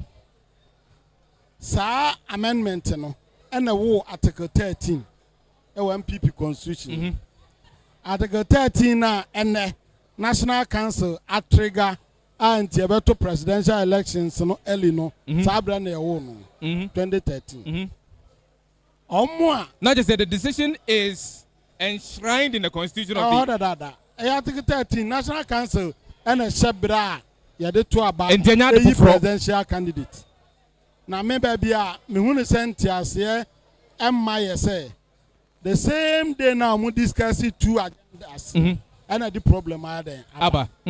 Because kebi ankan ewie ochina ewie program na na ekbetimi ahia na na ka hye say presidential elections na beto no 31st December January this bia ni ho by sense ekwaye say ye be amendment no ye kan ne sa asem ni nyina ye one meeting no na the confusion aba ba no kwasem ewom no say esabia wi aso bia utwa bia no unu say dachi ye den ho omo enne omo tiem ayese ade no obompe ye nyaaya nke anye ye faha ne asi ha dodo na were agitators of say free one enko 5 dodo na omo aye ni in 2010 no bia support omo nyina no bia support eno na wo article 13 Intiase binumu ye ya ye nya atwom omo ye nya atwom party man bi samra no na bi MPs samra no e ba ye no no fi say e be boa no sabre no sa de na ye ena de nye fi say ye party ni ase de no kura be ye adwuma ena kwan ama me fa so kwafuom no emza 20 be de o 19 wan ye atwam no anya ho na na ama me na nafa ko dabi ndi anu ntasa nra eni sei na ye sesa na enye yi the party no dede wom no they say our presidential candidate we nkrofo bi ani ho ade e be no an date ni nka ho si abeto ne ntem na aye nto ne ntem expansion rose the ade be ka ho special delegate ye free ene ne oma baako mienu bi ene ka ho ma ode ochena ye ba be ye no and the ready our happiness was me peneso wa happiness was me peneso ye wi a ye yan peneso ne adorso no ye de na be gina because my kind and your man nyina apart from little grammatical errors bi a ewom no ade ne nyina ya well thought through ade a ebebo party na do time there people want their voices to be heard ya na kasa ni dede kwa manfo pese ati omo ne keke enti na de omo kan nsuo bi anim ye increase delegate no okra happy FM ujidi say MPP a problem power ba akwe delegate meboa and so first na ye one no ye dey call 5 na bi mo say 5 no e doso but na ye sa de bia ye dey aba be ka ho but to hwe your constitution na ye wo se sia na article 6 no last point no even kransana ko bi betumi ato about polling station polling station executive na say nipa na paid up no e card bearing tua ne to nyina so that and the normal bebre o ho a constitution but because of say ya silent e wo hu nti no and ama proposals ni bi ababe kan they say increase delegates no from 5 to whichever number e ja tum wa hana me gidi say bia de abeka ho ba me proposal ne say ufiti prakope pause an moja na eba and nka de e be ne say yenya ne gradual e bia enfa 40% meka ho nanka by 2028 no nanka timi adu say obi oye card bearing member bia anya de to be because I know so no organization of the elections any registration any protecting the database, and so it's something that we have to look at it. And did say you were quite a pneumonia winning. Nina Moon, me say, the penny and then to your my and baby, the Abedru. And then Grover was and Grover this woman court. I caught me kind a year. Obias Jai. NPP home. I about constitutional amendment. But no question, me say, Obi Kran Yamus no be no. Adia Bakwamo edituja. Emma Obiati and say, and then Nadia was Obiat me back. Na Obe campaign ha. As I'm out for number, still maintain. And then Nipa Koki to any na a baby bring a portina. Diana mo Edigo Aquamu. After Sadia no enco so. Statement. Still maintain. As an Yamano. To because they are moving over a campaign. And your campaign. Say you buy a setup on any effect. A human and Nipana and the end effect. Tinigidian is any pano or Kawa a year. Still maintain there and also still maintain. And those my own campaign. So I say, Nisiake to a piano, Bamana Danija. Nasa do estimate on umbrella. There's all behind intentions when it's more. The August maintain American judges of elections. So be cobium, so cobium. People are just expressing their opinions and their feelings. People are expressing their opinions and their feelings. And we did say, I don't know, I'm an ambassador. Orafuta. Unimbra Medina, Medina, 2 hours a day. 3 hours near. That's a moment. Penny for any delegates at Hodwa, Abba, University of Ghana Sports Stadium, ha, Edim Komo, Ahodwa, na Sam Raymond Quali Futaway, na Minkotie said here, or no so, Ehunu Ahomboa no so far. Alaji Futaba, I had to say, Quenuma Quechana. And Yami, Mama. Me buy me who say Niama Ekoye. The grassroots, the energy that they are putting in. That shows say Ochira Nyameboa. Ahabede. Ahabefe. Yes, I grow be so free anopa. No cry. Ohen Jishaya Koso. The delegates from every region are getting their accreditations. And Niama hotel and everything has been secured. Omuninano Oma start Abba Nasa Oma Lande. So I'm very sure and very confident, say Ochinano Nyameboa NPP is going to be ready for us to unite as one party and fight and make sure, say, Ghana will have a strong opposition that will make sure, say, the sitting government will do things that is right for Ghanaians. Ebeya Nyameboa 2028 will take back this country, inshallah. Proposed amendments be over 3,000 and a buy. And a party, summarizing down to about 57. Which of these 57 proposals we are interested, Wumpa? I'm happy in my area as a national Nasara coordinator.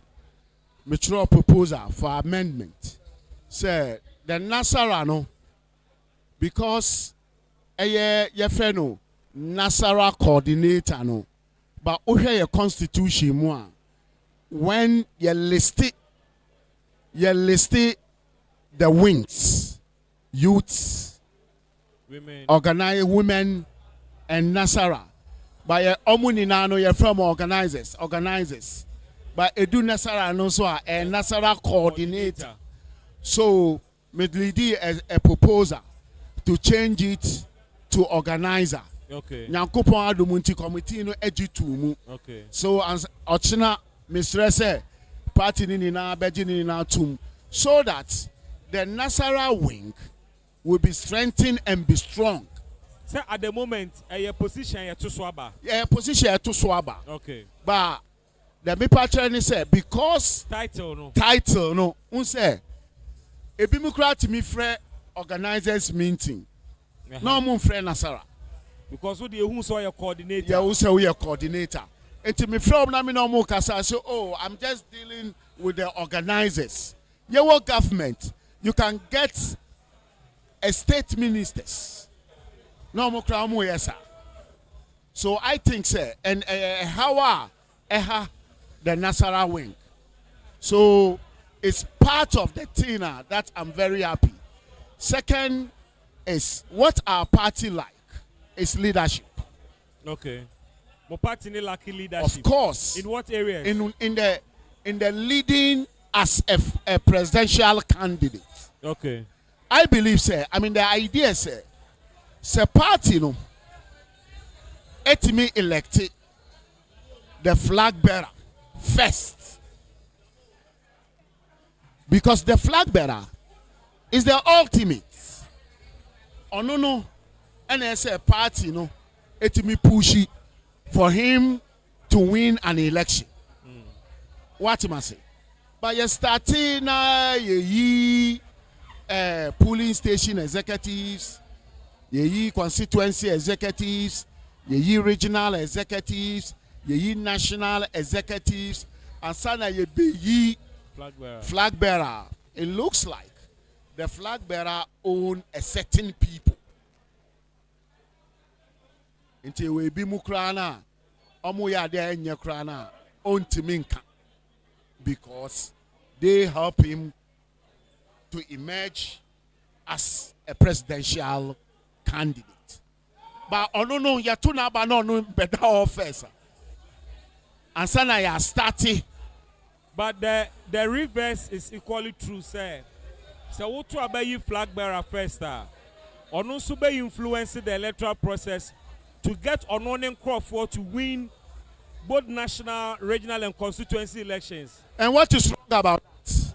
Then there shouldn't be anything wrong with the other side. Also. No, there's anything wrong with the other side because the other side, you know,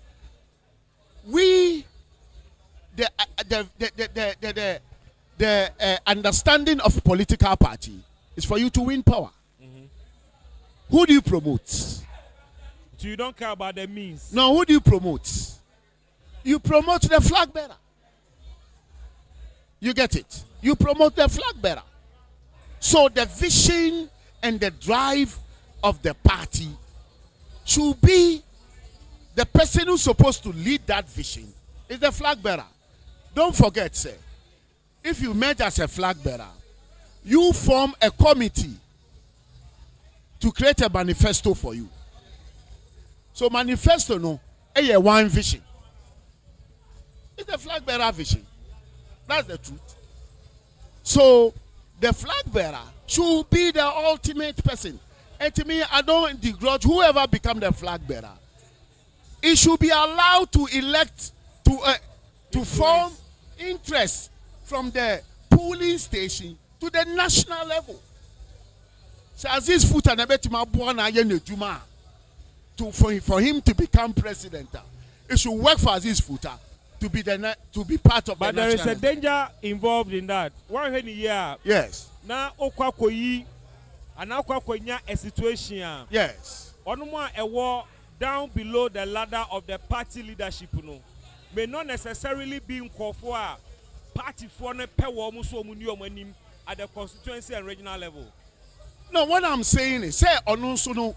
And I'm saying because if I have interest as a national coordinator, if I have interest to form a committee, our committee, you know, for me to win a new position in our executive army, I will make sure I will select a competent people.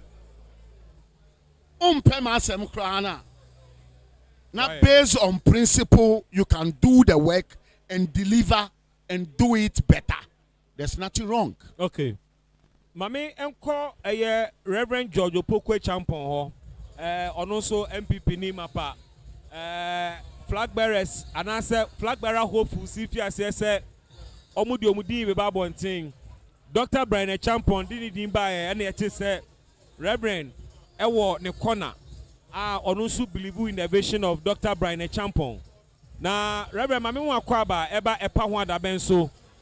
First of all, na mimbusa sɛ nkɔmɔ a yɛdie Aziz put our position is sɛ yɛbɛhyɛ aseɛ soro de aba fam no ɛwɔ advantages bebree ɛma party no. You are supporting one of such hopefuls. Ususu sɛ advantage bi wɔ mu ma mo sɛ modi kan kɔto abɛyi flag bearers a. Yo, me da se papa me nua na yɛdi kan mɛkyia na makyia Dr. Brian Achampon team ni nyinaa. Dwumadi a yɛba bɛdie ɛno nti ɛna wɔn afrɛ yɛn. Sɛ yɛbɛyi flag bearer ɛdi kan ansa ne yɛabɛto aba. Ne nyinaa no bɛgyina ɛkyena dwumadi a yɛba bɛdie so. Sɛsi a meti ha deɛ kɔpem sɛ kyena the highest decision body edema party ebeji atomo no me hu ne say yenye ntomo na say yeshia na the highest decision body no eje tomo a ye ni ho asem ka wow say abribia mu ye bibi ne nipa dodo na adwene ekọ benkro mu a e say ye ni ayaka no yetumi eje tomo. Enti Dr. Brian Achampon in the team there. Ye hwe echena ne yebeba. Ze me free fee no me to me mpre me ho enkoka se ye nye ntoma na ye nye ntom. Ba me nim se empanimfo eye nhyehyeye proposals bebre ne baaye en wo ma pick bi ese echena ye mra ne ye mehwe enka ho asem. Se wo ma de to na nipa dodo na je tomo a eje tomu say ensai hwe eye party no enhyehyɛ so ɔmo de to na nipa dodo na anyi antomo a ɛno nso ensai hwe enti ne nyinaa bɛgyina dwumadi ɛkyena yɛbɛdie yi so ɛna bɛm yɛ hono sɛ sɛ bɛfiri soro aba anaasɛ yɛde bɛkɔ sɛ deɛ na ɛteɛ na ne nyinaa ɛkyena ne yɛbɛhu na nea mu kan no ɛtwetwe ma so kakra because na wɔtwe a ɛna me ne planning committee chairman honorable Joe Wise Ekasa or Happy FM so. Na mi busa no this specific question say aso dwumadi a mubedi no china no say mukoto aba eyi flag bearer kane ansa na maye ne aka no eka proposals no hu bia na o ma meti ase say enka hu bi na eno no National Council ena e take this decision no ma take this decision na she hu date deda enka proposed amendments na ebepie ochina no. Is that the same understanding I also wanna? Ne me kasa me di kan ne say ayamanyoko ba ko ne ye enipa ye yamanyoko ne ye dɔɔso enti eye dan a obi adwene be differ from obi de nanso se dodoɔ no agi bibi tomo a ɛwɔ sɛ mo nyinaa mo gye tomo enti se kɔba sɛ ɛkyena proposals ayede aba na ye kasi yede be free top aba down no se enimu bi na emomo National Council agi atomo a adan ne ye nyinaa ye nkɔ ne sa ade a ye be ye eye obi kan se aye apɔnkye ntɔkwa ebi mu ama so wɔ soro kikikikiki ba ye be kasi ani bɔkɔ ya ɛnfɔ ha obi ama ubon se ebedu kyena no na empo kasa yete wɔ abɔnten bebree no ɛkyena ye mpɔn anwumre si ye free ha no na kasa ne nyinaa adwo yenim edu mra ti se ya enipa bebree kan nsɛm kyerɛ wɔn adwene enti yewra Dr. Brian Achampon ɔno ne team edi n'akyi no de nipa dodo ɔbɛka no ɛno ɛne yɛbɛgye atom na ɛno nso yɛde bɛyɛ adwuma na me busa a specific question party hyehyɛ ne sɛ ɔkyena mo bi ama campaign wɔ ha ɛdeɛ na Dr. Brian Achampon camp mo de agu akwam to ensure sɛ achitaifo a free constituencies ahodoɔ ba no ebedi san hyehyɛ no so me da se papa sɛ wohwɛ Dr. Brian Achampon sɛdeɛ ɔyɛ ne nneɔma ɛne sɛdeɛ otutu nanamɔne a wotumu sɛ wɔyɛ obi ɔyɛ discipline ɔyɛ obi a odi mmara so ɔyɛ obi a sɛ yɛka biribi a ɔbɔ ne ho mmɔdene sɛ wɔde bɛyɛ adwuma enti Dr. Brian Achampon camp deɛ megye to mo paa sɛ ɛkyerɛ nkekawa bi ama sɛ yɛayɛ yɛ adwene sɛ party ne nhyehyɛ a wɔn ahyehyɛ no yɛbɛdi so pɛpɛɛpɛ na yɛahwɛ sɛ nkunimdie ebetumi aba because MPP etna ye saa conference congress nyina ewia ye nyina ye fie ba kom nipa me besia me baaye mesia nipa be wo mu ni ebi akampa me wo but me ni wo ma di nkomo asre bebre ye wia afa ni ye kwa abonten ni ye nuanom akokasa ye ni ye nuanom kasa no mo getomo na ba say you from top to down ni ye to aba na Dr. Brian Achampon ewini a ye ne ye nuanom aka nyina na ebebo mo aye adwuma no na se ne ukokasa tia wo bi na so ana ukoka kasa ntwi e kire wo bi a ye wie conference ya obey den na se ne an wakọ ne ho ne na akọye adwuma eno ena ma Dr. Brian Achampon campaign no eye nsonsono ye kakra wo mu fi se ye boy ahomodene se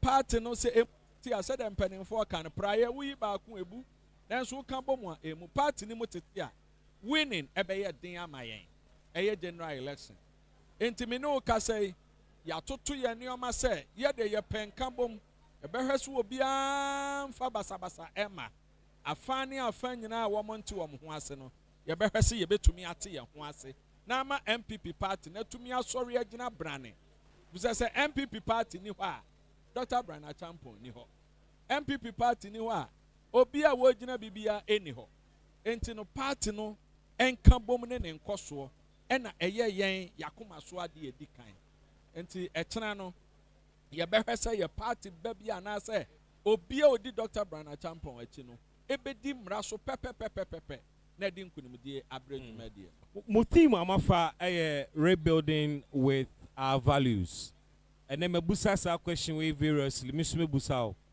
sa theme we wonte ase ne sen na se o chire mu achire delegate bi a ede na beka mebusa sa because I say you are communicating say you are rebuilding which means that bribiabu mo say more rebuild with more core values. I say, and then no more values, no ayeramo. Is that the state of the party today? No, your value there ain't me, right? Your value no starting from the founding fathers. You go so up to say we are Sibeba Newiye. But the rebuilding, that is where I want to emphasize. Rebuilding, and no say, okay, 2016 election. 160 something seats. 2020 elections, yeah, about form to a similar with NDC. 2024, 80. So it shows something has gone wrong. So there's nothing for you to rebuild. Now we see fear no. Now fear no ebenya 30 years, 40 years that you don't do a maintenance or you don't rechange the form of the house. One if you form. So that is why we choose this thing. Yes, what went wrong in the constituencies? Ayetimi Lucy, Sita, since I started Fourth Republic, you lose either. Sit like Winchi. As I say, you lose. A lot of seats like Domiko Abenya. You lose. So there's a problem. And Ablekuma North and Ablekuma North. So there's a problem. The problem is say, yeah, party in Bano. We need to reorganize ourselves, rebuild, get the confidence, start working for the party. For the party, now Osonono etimejina. They say now Osonono nanti now ye kick him. With the energy that he Osonono used for 2016 or more than that. Yeah, ka omo dom our Ghana ha. NPP or doms in NDC. It's obvious. But a lot of things didn't go right. That it is good. It is good for you to stand, sit down, analyze what went wrong, get it right, and move again. That is what we mean. And that is what we are preparing for by 2028. Reverend, mo team we also from Brian Champon camp. Monte is saying now what is broken and more rebuilding and more core values. You know, we're here now and then so important to say more rebuilding, more the more core values in the bay. Yo, me da se papa near di kan said na me nua e kan efie kura motemo a edum rebi a mutumi frɛ abusua no na mo aka mo ho wɔ nneɔma bi mu enti ya build ya ho de call election na yɛkɔɛ no entumi ankɔsɛ de yɛpɛ no abere bi nipa bo hu sɛ wadi nkuguo wɔ baabi no ɔsan siesie ne ho ɔbɛyɛ preparation foforɔ enti rebuilding no deɛ egyina hɔ ma ahoboa foforɔ a yɛsan de akɔ ɔko foforɔ sɛ ɔko a yɛkɔ no 2024 no nneɛma a yɛhu yɛ no ebi ana strategy a yɛde kɔ 2024 wɔsi yɛsesa yɛ format enti no rebuilding no deɛ ehia papaapa ɛsɛ yɛbɛtumi a rebuild sɛdeɛ mpanimfoɔ fa team no ɛna ɔn sɛ eduru baabi a enipa ewure tumi fi ne ho wɔ nneɛma bi mu bu a wa betumi aka asɛm bi ahyɛ mmerɛ bi ato fie nanso edu baabi a nkɔla sɛbio nkɔla edi mpanimfoɔ akyi no tiri mu tumi yɛ wɔn daama baabi a yɛsɛ wɔn mfa koraa no wɔn akɔfa na ɛno ɛna mpanimfoɔ atena ase sɛ ɛneɛ the core value of our party no ɛwɔ sɛ yɛsan kae yɛ ho so ɛho enti no nea yɛka bebree nyinaa ne sɛ ɛyɛ party no nhyehyɛeɛ mpanimfoɔ de hyɛ aseɛ firi tete no edu baabi a wohu sɛ yɛ a na ebi mu werɛ ɛyɛ fi wɔn ho kakra ɛno na ɛma nsɛm bi wɔ hɔ a ebi mu kan sesɛ nka wɔn ka sɛ wobɛyɛ party ba bɛyɛ party panin ebenya dibea a neɛ wobɛtumi ayɛ wabra na womenya saa dibea no ɛnse sɛ woyɛ sɛ party no nhyehyɛeɛ wɔ mu ɛno nti mpanimfoɔ afa team yi a wɔn de bɛkaakaa yɛn ne yɛho the core value of our party and then we have to rebuild ourselves ɛno na ɛbɛma yɛn nuanom a yɛ NDC foɔ ebɛho sɛ kwan a wɔn fa so bi a wɔn tumi wini ɛne kwan a yɛn fa so a yɛ lusu yɛ no 2028 ɛnyɛ saa kwan no ɛne yɛbɛfa so yɛde nhyehyɛeɛ foforɔ ɛɛto akwan mu enti team a wɔn fa ne deɛ ɛyɛ yɛ papa Brana Champon onumonyamfoɔ ne camp no yɛgye to mo paa sɛ mmerɛ a yɛadu yi ɛwɔ sɛ yɛtumi rebuild yɛ party no na afei yɛdi nhyehyɛeɛ so because sɛ wohyɛ yɛ nananom anaasɛ mpanimfoɔ a ɛhyɛ party yɛase a wɔn atwa mu kɔ a wotumi hu sɛ kane no na ɛkoro yɛ adeɛ a yɛfrɛ no sɛ unity na unity wɔ party no mu paa na ɛnteaseɛ ɛwɔ wɔn mu ntɛm ɛno na ɛboa yɛ a ɛma yɛtumi ɛde party no ɛba bɛduru baabi a ɛduru yɛ ba ɛnɛ no sabisabi o wɔbi tumi gyina baabi a no ɔka bibi a ɛmmoa party ne nkɔsoɔ ne party ne mpuntuo wonim sɛ yɛn election a yɛlusu yɛn yɛn ayɛ party mma bi ano asɛm a wɔn ka wabɔnten ma nipa bi teeɛ ɛna hyɛ bi mu abufu a enti ama wɔn ntumi ankɔto aba enti sɛ yɛ rebuild yɛn ho na afei yɛhwɛ the core value of our party na saa kaka yɛ ebetumi aboa ama party no yɛtumi akɔ nkan enti yɛn yɛ camp deɛ yɛhu sɛ ɛyɛ papaapa sɛ yɛafa saa team na yɛde ba bɛyɛ adwuma ɛna wohwɛ Dr. Brian Champon ne ntotoe ne nhyehyɛeɛ a wayɛ a saa pɛpɛɛpɛ ɛna ɔno nso wɔyɛ n'adeɛ enti no yɛ team no a yɛafa no Dr. Brian Champon ɛne yɛ ne nkurɔfoɔ yɛgye to mo papaapa ɛsɛ ɛbɛboa ama party no atumi akɔ nkan 98.9 FM ɛpa ho a dabɛn dwumadie ɛna wasugu so a wotie ɛwɔ radio so na wohwɛ yɛ live on Facebook yɛde ɛna dwumadie no ɛbrɛw from University of Ghana Sports Stadium aha ɛna the new patriotic party ɔkyena ɔmo wɔno annual delegates conference na ɔmo ahwɛ ɔmo party constitution no nsakraya a ɛwɔ sɛ wɔn yɛ ɛwɔ emu na nkyerɛkyerɛ mu a mpanimfoɔ de bɛni wɔn asɛm ne sɛ conference wei ɛnyɛ abato a yɛbɛto ayi party mpanimfoɔ na emu conference wei yɛ conference a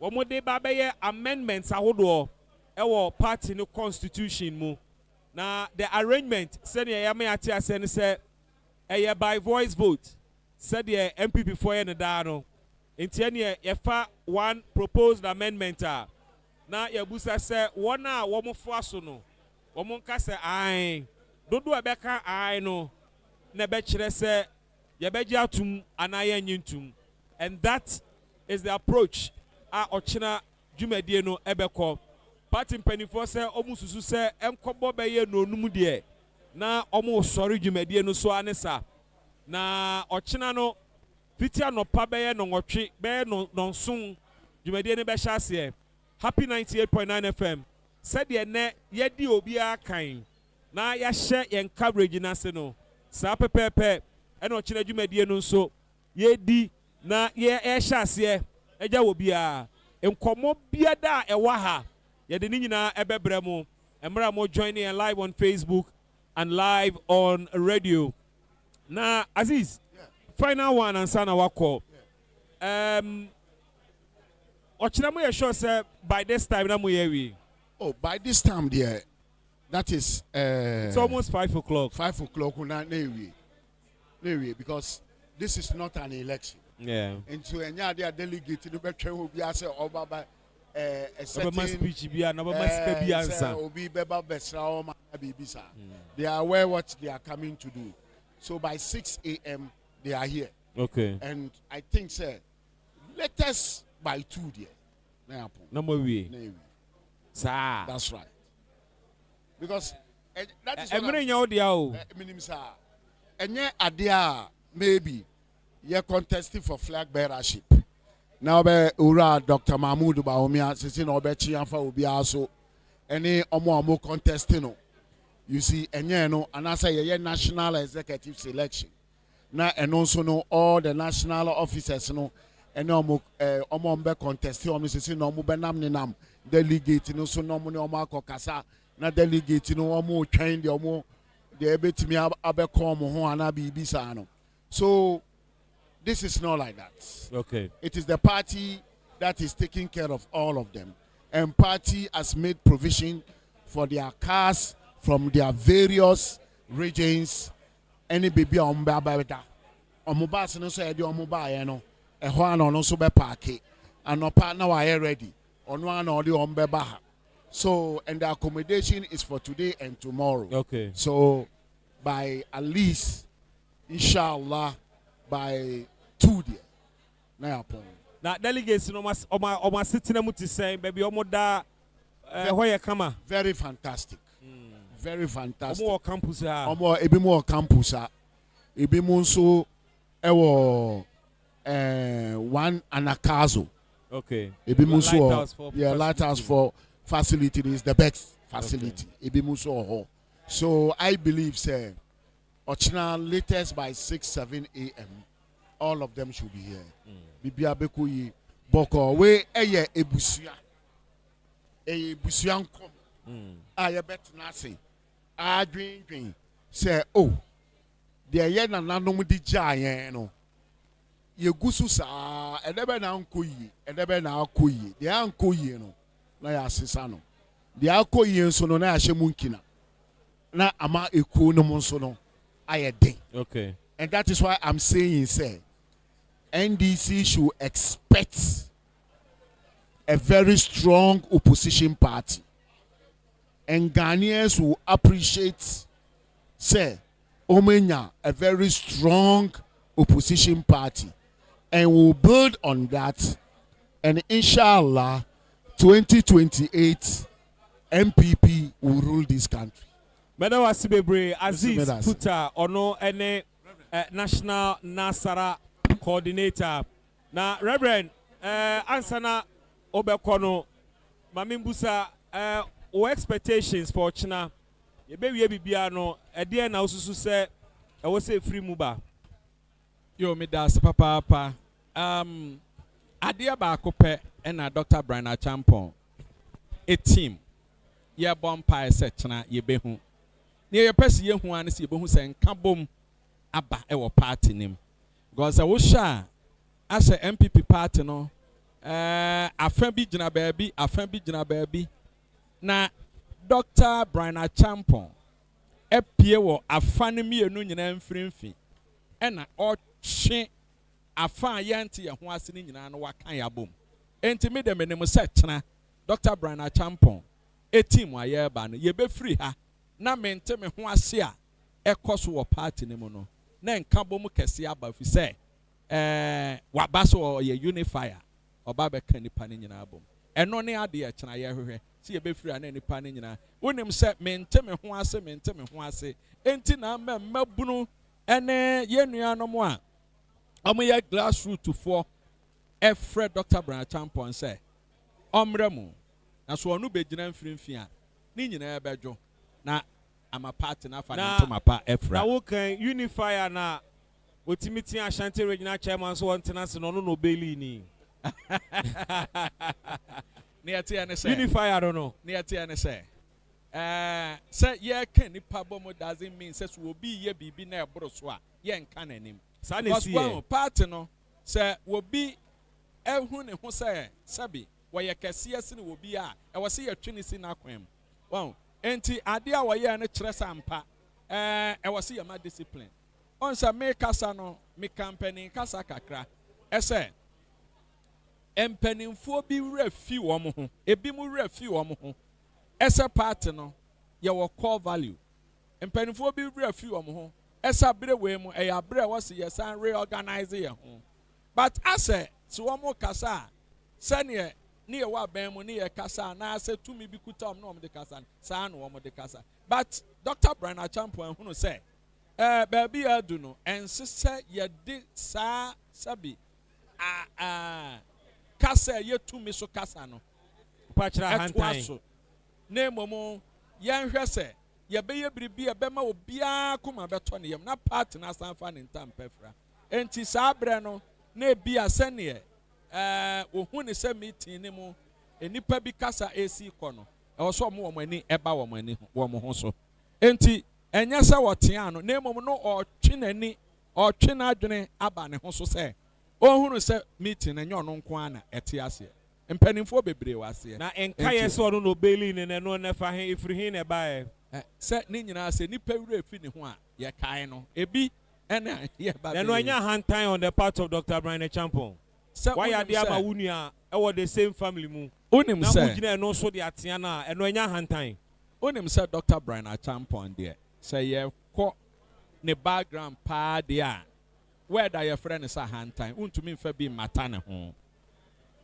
ɛna sɛ obi wura yɛ fi ne ho a wɔ sɛ ɔma ne hunu baabi a wɔgyina sɛ wote aseɛ ne wura fi ne ho so ɔno no beli no ɛna wɔkasa wɔba mu to ɔkae ne sɛ me na me beli wo me kasa yɛ din me nua wonim dabi near Dr. Brian Achampon ɛyɛ wɔ hɔ no ɛbɛmo biara hunu the kind of nipa wɔyɛ discipline ɛwɔ ne mu party no ho enipa bi ɛkasa ma ne boro so sɛ wɔn sɛ mekasa meka sɛ election na ɛkɔɛ na yɛ lusu yɛ no ɛyɛ nipa bi ɛho ahi na ɛma nkurɔfoɔ de to abɛti ayɛ because sɛ wohwɛ yɛ campaign a ne yɛyɛ 2024 ne mu nyinaa eduru baabi a nipa bi tumi kasa te sɛ deɛ sɛbi o Ghana no kura wɔn deɛ da kura wɔn nsɛm nanso kasa na yɛ ka wɔ abɔnten no ɛnyɛ so adwuma ne yɛyɛɛyɛ enti saa abere wei no saa kasa ne ho hia biem yɛ hia se yɛbɛbrɛ yɛ ho ase na yɛtumi atwe nipa no wɔn ɛwɔ yawudie ɛbi a menka sɛ nipa somasi anaa nipa somasi ba ebi a kasa bi a wobi kan wɔ baabi ɛho ahinti ɛmɛ nipa kuo bi kura decide sɛ saa nipa wei ɛbɛsan ato amamuo so deɛ ɛna aba no kura me nkɔto enti abira yɛdu yi ɛwɔ so wɔn nyinaa ɛni ba wɔn ho so ɛno ɛna Dr. Brian Achampon ɛpɛ so wɔn hunu sɛ yɛnyae saa ahomasoɔ kasa no ne yɛmmerɛ yɛn ho ase enti ɛno deɛ na ɔtwe ɔma n'ani aba ne ho so ɛwɔ nneɛma bi mu. Interesting. With me Alhaji Osman Masaudu or your third national vice chairman Emma, the new patriotic party. Alaji Mame Mwakwaba. Mejisu Minua. Epa Hwada Beni, Happy FM. So now, I think some no better say free baby. I rev. Sanse mu yet to say. The Edikan Maminchia Happy FM at for. Now my chair, yeah, delegates are almost free from the system regional, from the system regional. From the system regional capitals. Regional capitals, you know, mobile, you know. Starting from the polling station executive, electoral area coordinators, constituency executive, the regional executive, and the entire national executive. Me chair paying for NPP paying for the two former presidents, President Ajekum Kufuor, and then President Nana Adudankwa Akufo-Addo, and yeah, former Vice President of the Republic of Ghana, Dr. Alhaji Mahmoud Bawumia. Minua métier ya penyi bako o kasano. I will say as a national third vice chairman of the New Patriotic Party and a member of the NEC, no. Yeah. See what honum no. Now, in terms of ethics and in terms of respect, to even who a person no. Now I was shocked because Brian Champon or a nipa B since we started politics obia ni ho woti na asemboni. He's a fine gentleman, a man who always there for people. Me kachira we minister. I call no several times. Obe onye minister kura. Me ya two coin me down the hotel several times on Jimmy's car. But to this extent, say o party ni not even or ya ordinary person or ya a regional chairman of Ashanti region. Nipa bikura me gina honum no. O share according to ye kremofuo. Uye papa mani pakura. Omma obi ahun say why papa. Yeah. So the right hand side, BB. Mama will left hand side. Kura say, even though they are not want to be no. Say nye kura na ebi otianu kura sanko otianu say kura anko ni problem. Me anka mini ni problem. But so where the free na no say shut up. I just bail you. I think panyinin kasa. Okay. Odun kasa panyin oti honum no. A person will defend it better. Odun kasa say onoa no obi even ono what to ho oye brand nipa no. Sa brand abelu no baby abi na obi anim na debi o sorry no kasa na brand catch and say shut up ka onutum anya na say na me believe. I think onya happy. So let's condemn what is condemnable. May encourage impunity and I may encourage arrogance. It's part of arrogance. Yes, it's part of arrogance. What Ahumaso ubelo bi nanya den.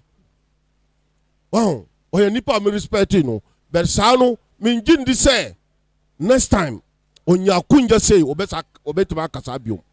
Wow. So me no me dia me wo ka kire bra champon say party no who say a grassroots panel oya obi oya closer and touch to the grassroots but assembly wo ho I say we obi to be yira fi no ho no me hu say bra champon yira fi no ho no kasa no menim say onu kasa nde he is not happy of what he said. But was the council able to resolve? Oh, yeah, resolve. On say, Brian Champon, ni wuntimi, they are friends, not today. The day omo release Brian Champon no, yeah, to honor. Wuntimi no. Brian Champon belu no ya bibiano. Me omo yi wuntimi. Me ne wuntimi no tina mi kamo. Me ne na me driver. Ne drive ye two. Eba Brian Champon office. Okay. Ebe chia Brian Champon.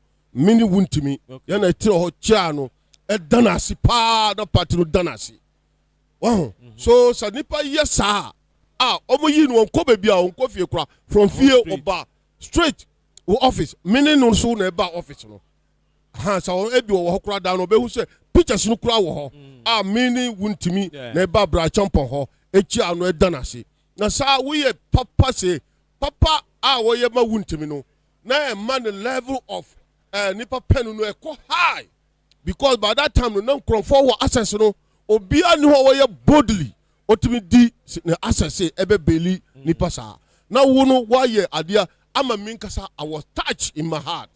That means say yes, Brian we nipa. But so word no, it is ridiculous, it is condemnable. I don't think next time when the gentleman had an opportunity like this to speak this way. Very well. And that brings me to the state of your party today. Yeah. You are rebuilding with your core values. Yeah. Because Shreme Wankasa said you NPP Jina Biasisia. What will be your assessment of your party, the state? It be some more rebuilding because party nebubu. Yeah, party no this time around. The Donko Bushia Dombo party no name no. As at now, the same party, the same core value but adia ba ko pe aminu kano then win power because unim there be this young generation party no who say sia who NPP that another thing me say dia grow it will divide us and it will render this party down there say obia sorry no nyeska o pese ombe di president na first no so na ntisa na nkrofo was ka be umasie but this time around obia hu say wanya ska pe the one say in sort of maybe we MP and maybe we minister in sort of concentrate on the good work oyema party na party no kono no say oh no say see ade mbeko president now the more the young men in the party withdraw from their position to contest for presidential promise, the more insult and attack and disrespect ever party, because don't Buja Dombo party no. Look, sa discipline no ho. Now no na me inside neck, me sorry na me inside assembly. Afonyo marking. We should afonyo markings. Afonyo markings call promise 96.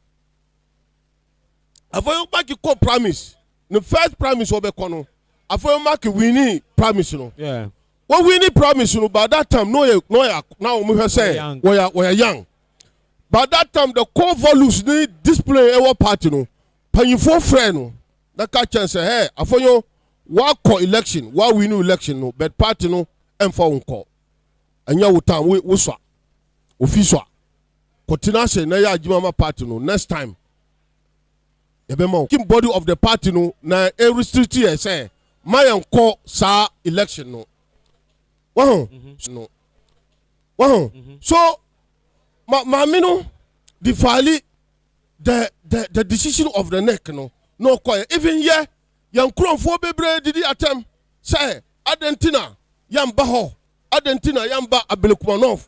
Wow. Me anajono mi ko ho the early morning no mo frame me early morning kodia ne panyifo frame me no wu na ye press conference no say ko ho me so me mission me ko ho no say me ko hunu say because mo see omo bu yan kronfo na me pese me ko ho akohun say na see but the core value no first nim don ko bushia dombo no me ngindi say sanka etiti no Saumuma neck at me ma directive say na mami we say me penny no call election there me party no anka party no emfa ye so we hear the main problem what party no as in discipline panyini ni ho panyini kura wo sori wo be kasa akora be didi watem because owoska okay o kas sikasemi ede na ma ene obi obenye sika bi afo say obetima be flag bearer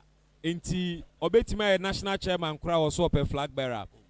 Is it that the NPP today position say wo mu no for sale and answer what the subambia tete delegates ama sika ye omode enti ene sika fo susu say omu betimi ato delegates easily into oba ayade obenya say see our party no the way nyina ba I say indiscipline no because obia ebeduru stage B or say this stage me duru ya no me holding aburu minister me holding kura aburu say me vice president se si a me so me call koye president ebi president no uko no na nya utam na unya ebi kura anka upe vice president anka ube dai ubetima anya nkrofo mu contest no nyina me wo so say anka omu no binumu epe vice president kura anka ubetima anya but because nipa no say oh dia wagina no dia wo me so me wo bi me so me call obia ni ho party no obetima frame say mami nko but sanka ye wo party no panyimfo na discipline no e ya agima obi pie kura party no betima frame no na ka chese asamasi nya abotre wo time bebre jai time we duru ana say na wakọ party no eyesa dombo time dombo mu na omu no omu bibi ba na confusion ba na omu tena na omu kasa na omu say ye say ebe papa na omu ye but nde sa party no di aguro kura free of bi nipa ba akokura ka chen say oh enye time jai hey asame be si party no na nya asam ketwa so say eno no money current leadership of the party say if ene discipline break it down or party anymore obi be kasa sobo no the national executive say abo ho na money enfambo mo you made a number of attempts adwasafo okoke kan say mo radio so mo invite no e kirete so ya tu aheda wo said yen abronye so na radio so otomane ebi so to be mane muna mukura party ni sisi ati say na discipline mu dia na mo na mo fam na ensi for one say assemble wo hokura and say ye kan but as a national officers now no media me and Mr. No nonsense me say anya the laws of NPP constitution no na me be violate e ka bibi na say ma ka bibi gesi party na party metima shense me assembly me nsuronka okay one say national executive obia ni ho obetima ka say the current national executive no ye weak well, sure. Nobody me catch out say nobody is weak but the tangible respect ourselves omo man no as a national officer so no na omo say omo man respect no because one ansana obi ma respect na bia ye wanamuntu no anya anamuntu let me tell you say ohwe the general secretary says here nkrofo say we akwara we den general secretary almost 40 something years no 41 42 years don't boy be here general secretary no do 40 years don't boy no do 40 years no you be 38 37 obey general secretary of this party and people were saying there was a discipline or your panyini na nde obi we 42 years oko law owie nde musi we akwara unim. But then it means that Damboche at 38 did a better job than JFK at 42. No. Because at 38, only media dancers said there was discipline in the party. Mami say, yeah, currently. They hire currently. Yeah. The indiscipline they hire currently say. So Obiya Bonnie, not the general secretary want to crack the whip. Ndura, Mami way. General secretary wants to crack the whip. Say, yeah, suspend Mami no. But neck for nipa sorry oh why Bonnie yam fanchano we sorry yam fanchano obe hu say yam fanchano na dos wukura uye general secretary no won't even cast bia because we say yam fanche obe edan untimi kasa wow so yam fanchano e dos but don't boy me time no say yam fanchano na ni ho so obia akodi Bonnie they let the law deal with the person severely. Look, Nanu Aburunya Asembaye, the first vice chairman, Butebaye, Oko Abontin ko didi partner, did say Omon Pami or Onyo, say, never be brave. Obaye, we were to impeach him, but Uncle sorry, young yese, young pana, young pa chow, young so no one timin kasa, one kwa obeden, go with what you want. Pachow no dosu. Secondly, functions. As an MPP, we should desist from function. Because when we joke, functionalism, when we joke, in fact, it will compromise the victory that the New Patriotic Party want in 2028. Because Sahao Kumsin, Anna, we, Ajuasafo, Aya Bonnie. Na every party ni efa anomo bi se omo panation obe hu se ne dofo no mo tratemo oh omo belong because obi ati ho on pese omo si ne fan ni ana ne panyina ana ne nipa aye guilty oh so obi anim se aburunya onim dia okae wontimi ni hwan mu but sometimes they violate but untimi ye to say nanu asem yawura bra champion kae no e say anka ya nyina wo pen wo condemn o ka say oh ye pe wasem be asem we there enye waka won be wo be hu kronfo no mo defend this asem no wo be say akina on san ko kasa asem the same ana won so ema do mo say ye do party no sometimes if say ye do nipa sin party no. Now, party no sooner supreme. The party is bigger than any individual. Without the party, nobody. I like you, Humima, and I'm in everyone a reaction to a few things. Now, I'll come back to you, Abusa. Say, Ususu say conference way, ebe to me at the discipline about back into the party. Now, but Reverend, what's your penny first national vice chair, and then some more dear go a few things about. Near course or neck meeting near the idea. Mibusani say party ni jina bienne or assess here or say indiscipline any party problem pa and nothing more rebel with your core values. Only they are drain on the issue of indiscipline. Na sanity and so and yes, one more actually Mukra party is here, almost said this one bomb. Wadaroma medase I was a brother who has a mammy pending for ye.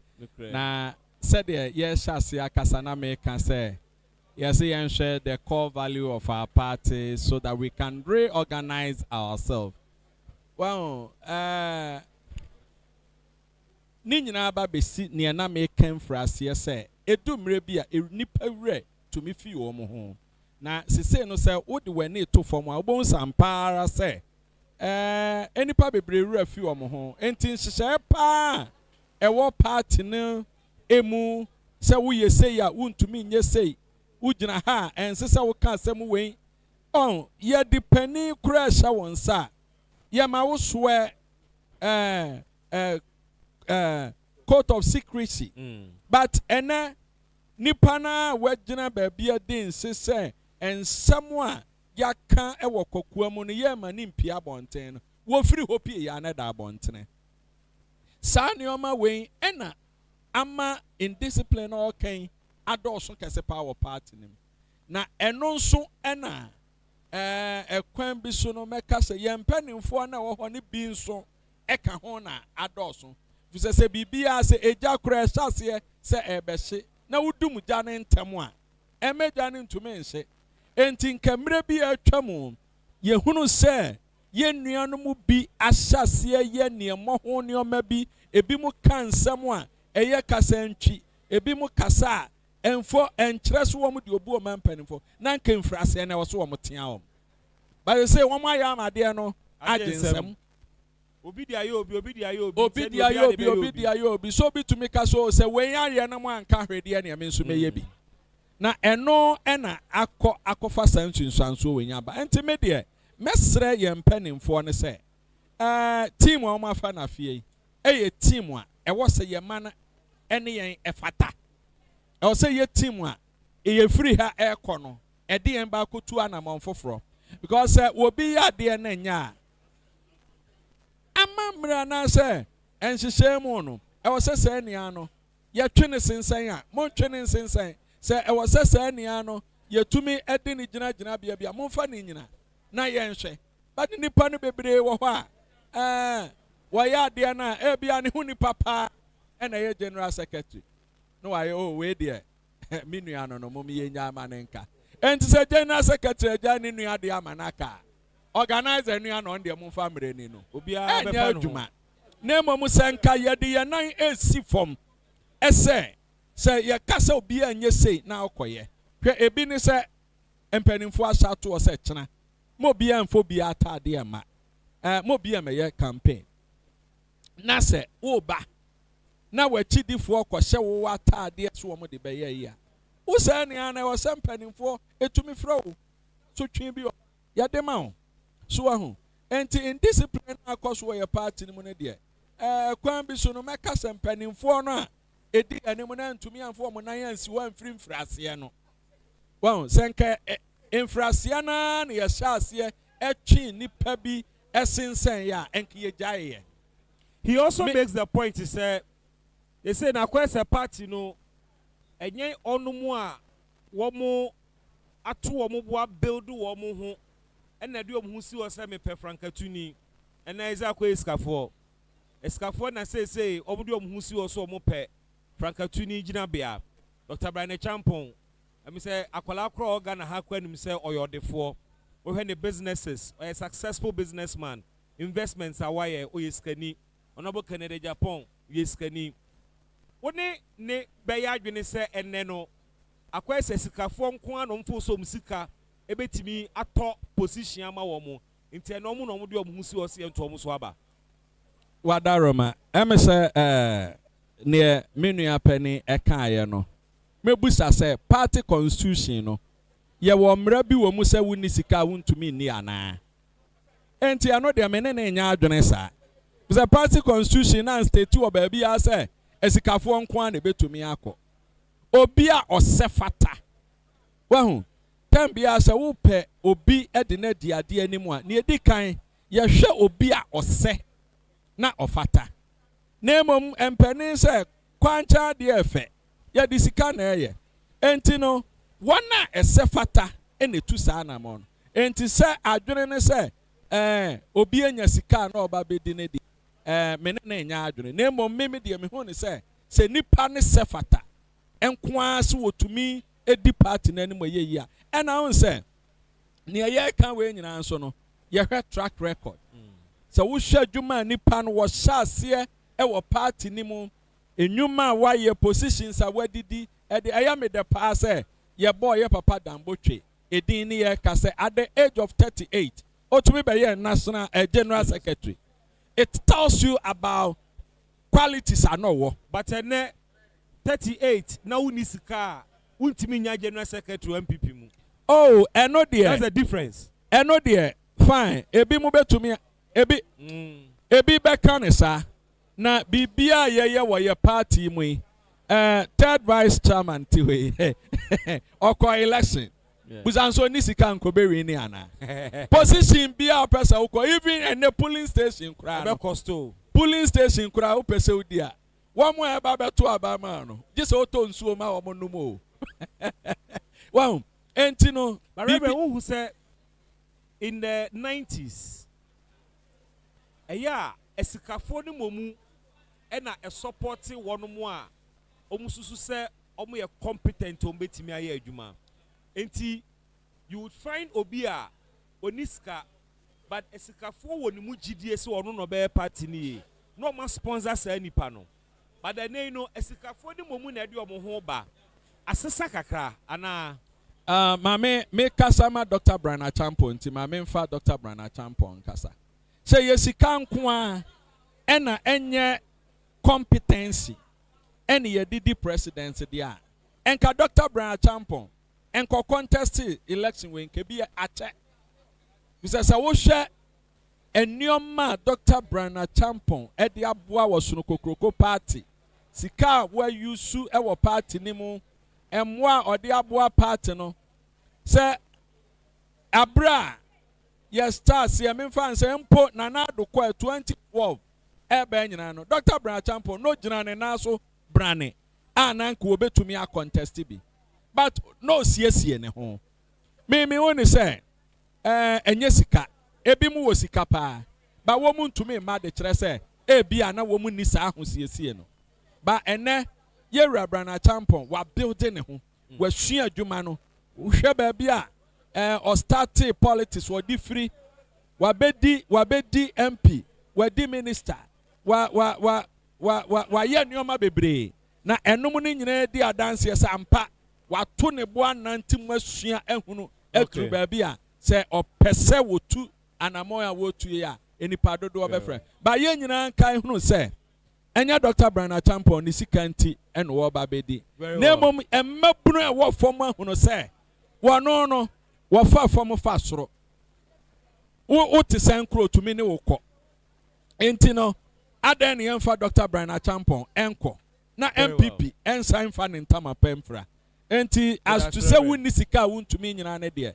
ebi mu agyina a Dr. Brian Achampon di wɔ ne sika aboa wɔ mmerɛ bebree ba sese baabi a ɛduro no wɔn ho sɛ wɔasiesie ne ho awie na ɔsɛ fata ampa nso yɛgye ne tom sɛ yɛde ne di party n'anim a ɛbɛboa yɛn. Reverend Medawase na me ne Alhaji ewie on this very last question so ɔkyena dwumadie no ususu sɛ conference we betimi address the indiscipline you complain about. I am assuring you, in fact, our conference way there in our heart. Yeah, our conference way you will GDA 100% GDA say ebe solve 100% of our problems. I'll not mention even some because after this conference, party no be the 9 ebesi form. Me catch you say, there we meet. Me say after this conference, we are wine. Na party way who violated the rules and the regulation that govern this party no. Me what did he say? Young fa wo encha. We will deal with you per the constitution no. This time around, no, yan jai, yan yabotre, yan jai, no. This time around, yan to me, yes, sir. You say this conference, no, will address many of our problems that will make the new patriotic party come back to its own value, so that anybody in this party, when you violate the rules govern this party, will make sure that the constitution deal with you severely. I am curious. Which of the proposed amendments, ususu say, which of the proposed amendments now ususu say ebetimi address the challenges and problems of the party? There are 3,000 plus, but it's been whittled down to 57. Is there a specific proposed amendment to be ususu say best solve our problems here? Okay. Me no. Problems here it generate from the presidency. It generate from the presidential election. Okay. You elected your regional. When you win some problem no. So me what GDA say. The National Council, the NEC and the National Council, approve say. Your flag bearership election first before any other election no. So this conference approve sa proposal no. Me what GDA say. It will bring a massive unity and togetherness to the party, whereby today, sir, conference where my is hard to me no, na ekoyi your flag bearer no first. Then the party has leader. Then the party no, anybody will be kasana na party no or leader. Currently party no leadership no ni ho. But ye a flag bearer na him say see I mean who kanu. You were a flag bearer, but then no, na party no ewo leadership. So the leadership no bejina no all insult, attacks, fighting has killed. So by that time no interest behind ho, function behind ho. Now we have our flag bearer. So anybody who want to bring anything either than supporting the flag bearer or supporting the party, which means you are out of the lane. Educate me. This week, Bene, the chairman of the planning committee, Honorable Jowa is Kasai. Yeah. And I asked this specific question, say, is it the case, say, conference way, and eba to aba, and I decided as to say, the proposal of NEC, say, Monkotwa Benny flag bearer first, you know, ebebemua. Or see, it is not part of the proposal, say, conference. I would say, flag bearership election, no. The NEC and the National Council no per our constitution article 31 1 has spelled it clear out there that the NEC and the National Council had the mandate to choose, and even the venue of the election. No, yabeyano. Onunu betima kacha ada yayano first and yayano second, because it is your constitution. No, electing flag bearership of the party. It is not clear in their constitution whether you are starting from the polling station or starting from the presidential election. It is the NEC and the National Council that would decide whatever way is the party going to select its flag bearership. Is the constitution is the NEC. So the NEC have, with a majority vote, with the massive majority vote, the NEC and the National Council have already approved the election of the flag bearership first before any other election. Okay, but isn't that equally a point of departure from Nkofobi or party anymore? Ebisi sa particular genesie na nkasa kra no a point of division. You are hearing Star Wars within the party. Bit is Dr. Nyaho Tamaklo. Even former President Kufuor has concerns say ni input in shade ni sa ade anymore. Ususu say say genesie you are the president, you are the president, you are the former president, whoever. If the NEC and the National Council is spoken, you are a person, you have no any right to turn the decision of the NEC. Maybe you can re-petition the NEC. As the third party, they have re-petitioned the NEC, and the NEC still confirm on its own decision that the flag bearership should be done first. Alaji Major Mwako, but before Bekono, Ochina, expectations and then your delegates ebeba. My expectations say as at now about 95% of the delegates arrive here. And if you look at accommodation, the party try our possible best. You see our accommodation is 100% done. If you look at transportation, bibia uwa hum venu no see ajima cover see obia hum bibia obetina ya catcher obia. So the area no say by 8 o'clock no bia etina ne seat mo na dia ebeye no ya beye din na ehwe panyimfo no ada chairman no beye ne welcome address, the general secretary no sube kasa ama ohunu party no, the state of the party, the treasurer will come and tell the conference about the state of the finance of the party. Then former president B Woho obetima kasa, then the legal team for no so ambe ready sa amen proposal no educature we na educator mo say this is the proposal afir mu na mo call the proposal no buy. So se sia conference we na be ma kwan say yetimi amend your constitution no. So ya kasa, those who are in favor will say yeah, those who are against will say no. Okay. Alaji Medawase, Alaji Osman Masaudu, third national vice chairman, Emma, the new patriotic party. Now, Mame headed straight to the Ashanti region. Now, many one free Ashanti region, and so any enkomo. Now, so we have delegates no do ba, and yeah, we are trying to touch base with one more